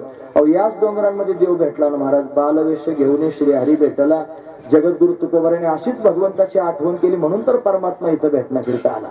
पण आजही ज्याच्या अंतकरणात भावना असेल की परमात्मा भेटावा, पण हे त्यांनी महात्मे उगीच ते इथे येऊन राहतात का महाराज? आपल्या समोर साक्षीदार आहेत महाराज, ते पण महाराज थांबलेले आहेत. म्हणजे ही सगळी महाराज मंडळी घरदार सोडून प्रपंच सोडून इथं का राहतात? या एकांतात का राहतात? या एकांतातच तो येतो आणि भेटतो महाराज. लोकांतात कसा येईल? सारा गबाळ जमा करून ठेवला त्याच्या समोर कसा परमात्मा येईल? तिथं येणार नाही महाराज. त्याला सुद्धा काही प्रतिबंध आहेत की नाही? मग एकांतात परमात्मा येतो. आता त्यांना जर विचारलं तर ते सांगणार नाहीत महाराज कोणत्या वेळेला येतो, पण तो येतो आणि येऊन अशा पद्धतीने विलक्षण असणारं प्रेम देऊन जातो. म्हणून त्यांनी महाराज हा परमात्मा प्रत्येकाला आनंद देणारा आहे. सगळ्या गोपाळांना अशा पद्धतीने आनंद प्राप्त होत होता, कन्हैयाची संगती प्राप्त होत होती, सगळेजण खेळत होते. आपण मरतुकडे सगळे गोपाळ होते म्हणे. का रे असे मरतुकडे का दिसता? गवळ्याच्या घरची मुलं आहेत, काही खायला भेटत नाही का? म्हणे देवा सगळं आमच्या घरी आहे पण सारं डेअरीला जातं म्हणे, आमच्या घरी काही राहत नाही आमच्या डेअरीला. मग काय करावं आता? मग सगळ्या गावाला समजून सांगितलंय बघा आपल्या मुलांना आधी खाऊ घालीत जा, मग डेअरीला नेत जा. गावकऱ्यांनी ऐकलंच नाही. मग देव म्हणला आता हे ऐकत नाहीत ना, मग आपण काहीतरी खोडी करू. काय करायचं? एक मंडळ स्थापन केलं. काय मंडळाचं नाव आहे? म्हणे चौर्य विद्या प्रसारण मंडळ. चोऱ्यात करायचं म्हणे मंडळाच्या माध्यमातून. असा विचार सुरू केला. मग कशाची चोरी करायची? धन चोरायचं नाही, संपत्ती चोरायची नाही, लोणी चोरायचं आणि चोरून खायचं, महत्वाची गोष्ट ठरली. मग कुठे कुठे चोरी करायची? सगळ्यांच्या घरी जाऊन चोऱ्या करायच्या. या आज याच्या घरी, उद्या त्याच्या घरी, गोपाळांच्याच घरी त्यांनी घुसायचे. म्हणजे चोरांच्या टोळीतला माणूसच जर त्या टोळीचा जर एखादा सदस्य असला तर मग त्यांनी चोरी करणं अवघड कसं काय जाईल महाराज? सोपी, सगळ्यात सोपी चोरी. म्हणजे त्या घरातल्याच माणसानं फुटायचं आणि मग आपाप त्यांनी दरवाजा उघडायचा, चोर घरात न्यायचे, चोरी भरपूर त्यांनी खाऊ घालायचे, हाकलून नाही द्यायचे. महत्वाची गोष्ट कोणाला काहीच कळू द्यायचं नाही. रोज चोऱ्या होऊ लागल्या. सगळ्या गावात बोभाटा झाला. कोण चोऱ्या करताय? म्हणून यशोदेचा मुलगा चोऱ्या करतो. आणि मग यशोदेच्या समोर गारणं येऊ लागलं, यशोदे बाहेर ये. म्हणे काय? तुझ्या कन्हैयाला काही समजून सांग, चोरी करतोय, आमच्या घरी लोणी खातोय, दही दूध तूप त्यांनी रबडा करून टाकतोय. यशोदा राणीनं मान्य करू नये. तिनं त्यांनी म्हणावं जर खरंच चोऱ्या करतो ना मला पकडून दाखवा, मग तुम्हाला खऱ्या अर्थाने त्यांनी शूर समजेन. काय करायचं? माझं बाळ सगुण गुणाचे ताने, बाळ दिसतंय गोजीरवाने, काय सांगता गारहाने, गोकुळच्या नारी. काय गारणं सांगता म्हणे तुम्ही? 5 वर्षाचे बाळ अंगणी माझ्या खेळे, दिवसभर माझा कान्हा माझ्या समोर असतो, तर म्हणता चोऱ्या करायला येतो. आता हा असा खोडीला आहे महाराज. महत्वाची गोष्ट सांगतो, यशोदेचं म्हणणं पण खरं आहे आणि गोपिकांचं म्हणणं पण खरं आहे. कसं काय? अहो हा दिवसभर त्यांनी यशोदेच्या समोरही खेळतो आणि दुसरं रूप धारण करून गोपाळांबरोबर चोरी करायला पण जातो. म्हणजे गोपिकांच्या घरी पण दिसतो आणि यशोदेच्या घरी पण दिसतो. मग 2 ठिकाणी एका वेळेला दिसत असल्यावर दोघींचं खरं आहे की नाही? पण हे यशोदा मान्य करीत नव्हती. मग काय करावं? तिनं कन्हैयाला समजून सांगितलं, हे कृष्णा तुला मी ताकीद करीते रे, घरी कुणाच्या जाऊ नको रे कान्हा, लोकांच्या घरी जाऊ नकोस. तरी कन्हैया त्यांनी ऐकत नाही महाराज. मग गोपिका गाणे सांगायला येतच होत्या. यशोदेला त्यांनी वाईट वाटू लागलं. यशोदा विचार करायला लागली, त्यांनी एवढ्या चोऱ्या करतोय, या पकडण्याचा प्रयत्न करत हाती पण लागत नाही. एका गोपीनं प्रतिज्ञाच केली, म्हणले आता पकडतेच याला. तू म्हणते ना पकडला जात नाही, पकडतेच म्हटले. एक दिवशी गेला कन्हैया सगळ्या गोपाळांना घेऊन. आता एकावर एक पोरं त्यांनी उभे केले आणि त्याच्यावर वरती गेला. दहीहंडी उंच त्यांनी बांधलेली होती. ती उंच बांधलेली दहीहंडी अशी धरली आणि धरल्यानंतर त्याच्यात हात घातला. आता त्याचा नियम असा होता, आधी आपण चाखून पाहायचं, जर लोणी चांगलं गोड लागलं मग पोरांना खायला द्यायचं. मग लोणी खायला सुरुवात केली यानं. खाल्ल्यानंतर चांगलं वाटलं आणि मग हळूहळू हळूहळू गोपाळांना देत होता. इतक्यात गोपी आल्या. अरे गोपिका आल्या असं त्यांनी कोणतरी म्हटलं. म्हणल्याबरोबर जे खालची पोरं होते ना सगळे एका गोव्या गेले पळून मारा. सगळ्यांनी उड्या मारल्या, सगळे पळाले. आता शिंक्याला धरून असाच राहिला वरती. एक हात शिंक्यात होता, हातमध्ये घातला, एक हात वर त्या दोरीला धरलेला होता आणि असाच अडकून राहिला. आता गोपी म्हणले आता कसा पकडला, खाली उतर, खाली उतर. मग उतरला खाली. खाली उतरल्यानंतर आता काय करायचं, तुझी आई फार शहाणपणा करते म्हणले, तिला दाखवायलाच नाही तू कसा चोऱ्या करत होते. म्हणून त्यांनी अशा पद्धतीने धरला का नाही, बांधून टाकला महाराज घरामध्ये. आणि मग सगळे लोक अशा पद्धतीने बाहेर काढून दिले. एकट्या कन्हैयाला घरात त्यांनी बांधून टाकलं. कशाला बांधलं माहितीये, ती धारण असते ना, धारण, त्या धारणीलाच त्याचा गळा बांधून टाकला. गवळणी बांधली ती धारण असते गळा. धारण म्हणजे कशाला म्हणतात, मंथन करायच्या वेळेला त्यांनी जो डेरा असतो की नाही, त्या डेऱ्यामध्ये रवी घातली जाते. त्या रवीला सपोर्ट म्हणजे का असं लाकूड लावलं जातं, काठी असते आणि ती काठी ज्या खांबाला बांधतात त्या खांबाला धारण म्हणतात. मग ती धारण आहे, त्या धारणाला त्यांनी देवाला बांधून टाकलं. आणि बांधून टाकल्यानंतर त्यांनी यशोदेच्या समोर सांगायला गेली म्हणे, चल तू म्हणते ना रंगी हात पकडून दाखवा आणि त्याला धरून दाखवा. सापडला म्हणे, चल तुला दाखवते. आता बाहेरून कडी लावून गेली होती. मग काय करायचं, सगळं गाव गर्जित आली, सगळ्याला सांगते आहे. आता भांडणारा माणूस काय मिळमिळीत भांडण करतो थोडं. रात रोज त्यांनी तडाखा सुरू झाला, गावचा पाठी झाला म्हणून काय गावच बुडवावा, अरे कान्हा, अरे कृष्णा, मनोरंजन मोहना, असं त्यांनी बोलायला सुरुवात केली. घाईघाईनं सगळं गाव जमा झालं. लोकांना त्यांनी विशेष वाटलं, कोणाच्या हाताला आला ना हिनं कसं काय धरला. म्हणून सगळेजण विशेष रूपानं पाहण्याकरिता आले. आल्यानंतर त्यांनी सगळ्यांना उत्सुकता होती, आता कुठं धरला असेल, कसा बांधला असेल, बघायला जाऊ. सगळ्याला त्रास देतो, बरा म्हणे, बरा बांधून टाकला. हिनं कडी उघडली. यशोदा त्यांनी घाबरलीच होती, तिला वाटलं आता माझं लेकरू बांधून टाकलंय. पण आले सगळे लोक, कडी उघडली, घरामध्ये त्यांनी गेले आणि घरात जाऊन त्यांनी महाराज बांधलेलं दिसलं. पण कन्हैया नव्हता, तिचंच पोरग बांधलं होतं. मग त्याचा होतो पेंद्या, पेंद्यात बांधून टाकला होता. ते म्हणजे कुठे कन्हैया, हे काय म्हणे, हा कन्हैया. सगळ्या लोकांना तिचं पोरग दिसायचं आणि तिला एकटीलाच कन्हैया दिसायचा. सगळ्या लोकांना तिचं पोरग दिसायचं. सगळे लोक म्हणायचे पेंद्या बांधून टाकलाय, ती म्हणायची कृष्ण बांधून टाकलाय. कन्हैयाला अशी लीला करता येते महाराज. आणि तो लीला करून अशा पद्धतीने फसवतो. सगळं गाव तिला नावं ठेवायला लागले, म्हणे बावळट आहेस का. असं कुठे त्यांनी कन्हैयाला पकडता येतं का, म्हणे तुझंच पोरग बांधून टाकलं. नंतर तिचंच पोरग तिला दिसायला लागलं. मग तिला पश्चाताप झाला, म्हणजे स्वतःच पोरग बांधून टाकलं. यशोदेला सांगण्याकरिता गेलं. का बरं असं झालं असेल, तिच्या पोटात थोडा फुगीरपणा झाला होता. वाटण चालता चालता भांडत आली की नाही, कोणाला पकडता आला नाही, बीज पकडला म्हटली. म्हणून कन्हैया त्यांनी गुप्त झाला आणि या कन्हैयाने तिचं पोरगच तिथं बांधून ठेवलं आणि म्हणून त्यांनी तिचं पोरग दिसू लागलं. अशा अनेक प्रकारच्या लीला कन्हैया करतोय. आता देवाला राग यायला लागला, म्हणे त्यांनी तुमच्या घरी खायला येतो, तुम्ही कुशाल माझ्या घरी जाऊन गारण्या सांगता, तुम्हाला आदल घडवली पाहिजे. मग काय करू लागला, हा अनेक प्रकारच्या खोड्या करू लागला महाराज. काय काय खोड्या करू लागला. एका गोपीने गारण्या सांगितलं, भल्या पहाटे त्यांनी महाराज गेला आणि तिच्या गोठ्यातल्या साऱ्या गाया सोडून दिल्या. कुंभारवाड्यातले गाढवं हाकून आणले आणि गाढवच नेऊन उभे केले गोठ्यात. आता गाय एवढ्याले गाढव होते, मोठे मोठे जुन्या काळातले त्यांनी गाढवं असतील ते उभे केले. आता गाढव म्हणजे गाढवच असतं महाराज, त्याचा स्वभाव असतो असं पिछाडी मारतं महाराज गाढव. म्हणतात गाढवाच्या मागून जाऊ नये, कोणाच्या तरी पुढून जाऊ नये. आता ते मला माहित नाही, ते नंतर चौकशी करून आपण पाहू. मग गाढवाच्या मागून जाऊन एवढं मला माहिती आहे. आता ती गोपी त्यांनी गेली आणि गेल्यानंतर त्यांनी धार काढाय करता म्हणून त्यांनी बसली. आता गाय म्हणून गाढवाच्याच खाली बसायला लागली. आता गाढवाने जी पिछाडी मारली, एका लाथीत बादली आणि दुसऱ्या लाथीत गोपी, तिचा हातच मोडला महाराज. धावत होते, यशोदे बाहेर. म्हणे काय झालं, अगं बघ म्हणे हात मोडला. म्हणे मग दवाखान्यात जाय, त्याला प्लास्टर पिस्टल करून ये. ती म्हणे का मोडला, ती ऐक म्हणे का तुझ्या पोरानं सगळ्या गाया सोडून दिल्या आणि गाढवच आणून उभे केले. आता काय करायचं, अशा रोज खोड्या करतोय महाराज. कोणाच्या दाढीची वेणीची गाठणच मारून टाकली, कोणाची त्यांनी चिमटाच घेतोय, कोणाचा पदर ओढतोय, कोणाची वेणी ओढतोय, कोणाचा माठ फोडतोय. काय काय अनेक प्रकारच्या लीला कन्हैया करू लागला. यशोदा राणीच्या समोर गारढे जाऊ लागले. 12:10 झाले होते. यशोदा म्हणली, कान्हा फार खोड्या करतोस, आता तू घरी राहण्याच्या योग्यतेचा राहिला नाही. मग काय कर, हे उद्या जाई वना, सवे घेऊन गोधना रानात जा. मग त्यांनी सगळ्या गोमातेला घेऊन त्यांनी गोपाळांना घेऊन कन्हैया वनात जाऊ लागला. वनामध्ये त्यांनी गेलेला आहे, तिथे कंसानं अनेक दैत्य पाठवले. सर्व दैत्यांचा उद्धार भगवंतानं केला. अनेक प्रकारचे खेळ कन्हैया गोपाळांबरोबर खेळू लागला. हे विटी, दांडू, चेंडू, लगोरी, नाना परी अनेक प्रकारचे खेळ आहेत. खेळ मांडीला लगोरी असं आपण म्हणतो ना, लगोरी खेळ. आता तसले खेळ राहिले नाही मला. पूर्वी सुरकांड्या होत्या, लपाछपी होती, रपाधपी होती ना. तुम्हाला माहिती आहे का रपाधपी? चांगली रपटून काढायची पोरं रपाधपी. आता असले खेळ कोणी खेळत नाही. आता खेळ आहेत महाराज असे ते मी त्यात ते असे आतपाव झालेले पोरं आणि तिथे असे मोबाईल मध्ये बोट घालत राहतात. दुसरे काय म्हणजे आता मर्दानी खेळ पण राहिले नाही आणि मैदानी खेळ पण राहिले नाही. महत्वाची गोष्ट आहे. खेळ असे मर्दानी असले पाहिजेत, मैदानी असले पाहिजेत. आता पोरं खेळत नाहीत म्हणून ते आतपाव आहेत. लोक जास्त जगत नाहीत. आता का बरं माहितीये का तुम्हाला? त्याचं कारण त्यांना हे सगळं पोषक वातावरणच नाही जगायला. मग ते झाले तसेच असे त्याच्यात डोकं घालतात मशीन मध्ये म्हणून ते पुढे असं होतं. मग कन्हैया खेळ खेळत होता. खेळ खेळून खेळून सर्व गोपाळ दमलेले आहेत. भूक लागलेली आहे म्हणे तेव्हा. फार भूक लागलेली. आता 12 वाजून गेलेले आहेत. खेळ मोडावा परत खांदी भार पोटी भूक. काय खेळायचे सुख, काय खेळायचं सुख आहे. देव त्यांनी खाऊ घालला तयार झाला.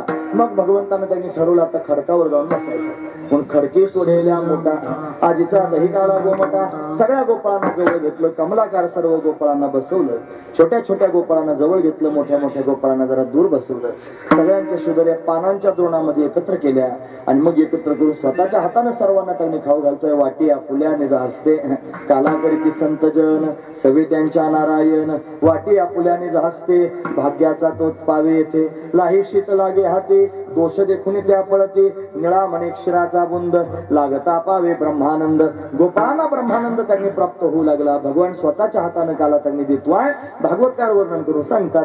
हरी अभिभ्रद वेणुम जठर पटयो शृंग वेत्रेचे कक्षे वामे पानो मश्रुण कवलम तत्फलान्यंगुलीषु तिष्ठन् मध्ये स्वपरिसरधो हास्य नर्भविस्वै स्वर्गे लोके मिषति बुभुजे यज्ञ भोगबाल केली. गोपाल कृष्ण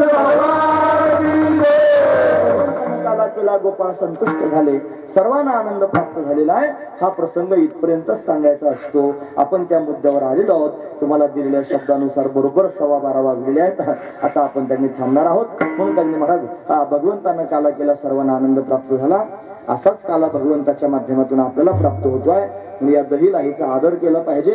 पायाखाली तुडू नका. श्रद्धेनं त्यांनी अशा पद्धतीने दहीलाही स्वीकारा. भगवान हरिनामाच्या खिचडी काला घेऊन जाईल आणि हरिनामाच्या खिचडी कालाने जीव ब्रह्माच्या ज्ञानाचा काला प्राप्त होईल आणि जीवनमुक्त होऊन आनंद जीवनाचा त्यांनी घेता येईल. अशी दिव्य स्थिती या कालाच्या माध्यमातून प्राप्त होते. काला दोघांमध्ये होतो, देव आणि भक्तांमध्ये. कीर्तनात देव उभाच असतो. फक्त भक्तांना बोलवायची गरज असते. त्यांच्या माध्यमातून काला होतो. मोठ्या प्रेमाने त्या भक्तांचं चिंतन करूया ज्यांच्या सानिध्यात परमात्मा काला करतो. हे ज्ञानेश्वर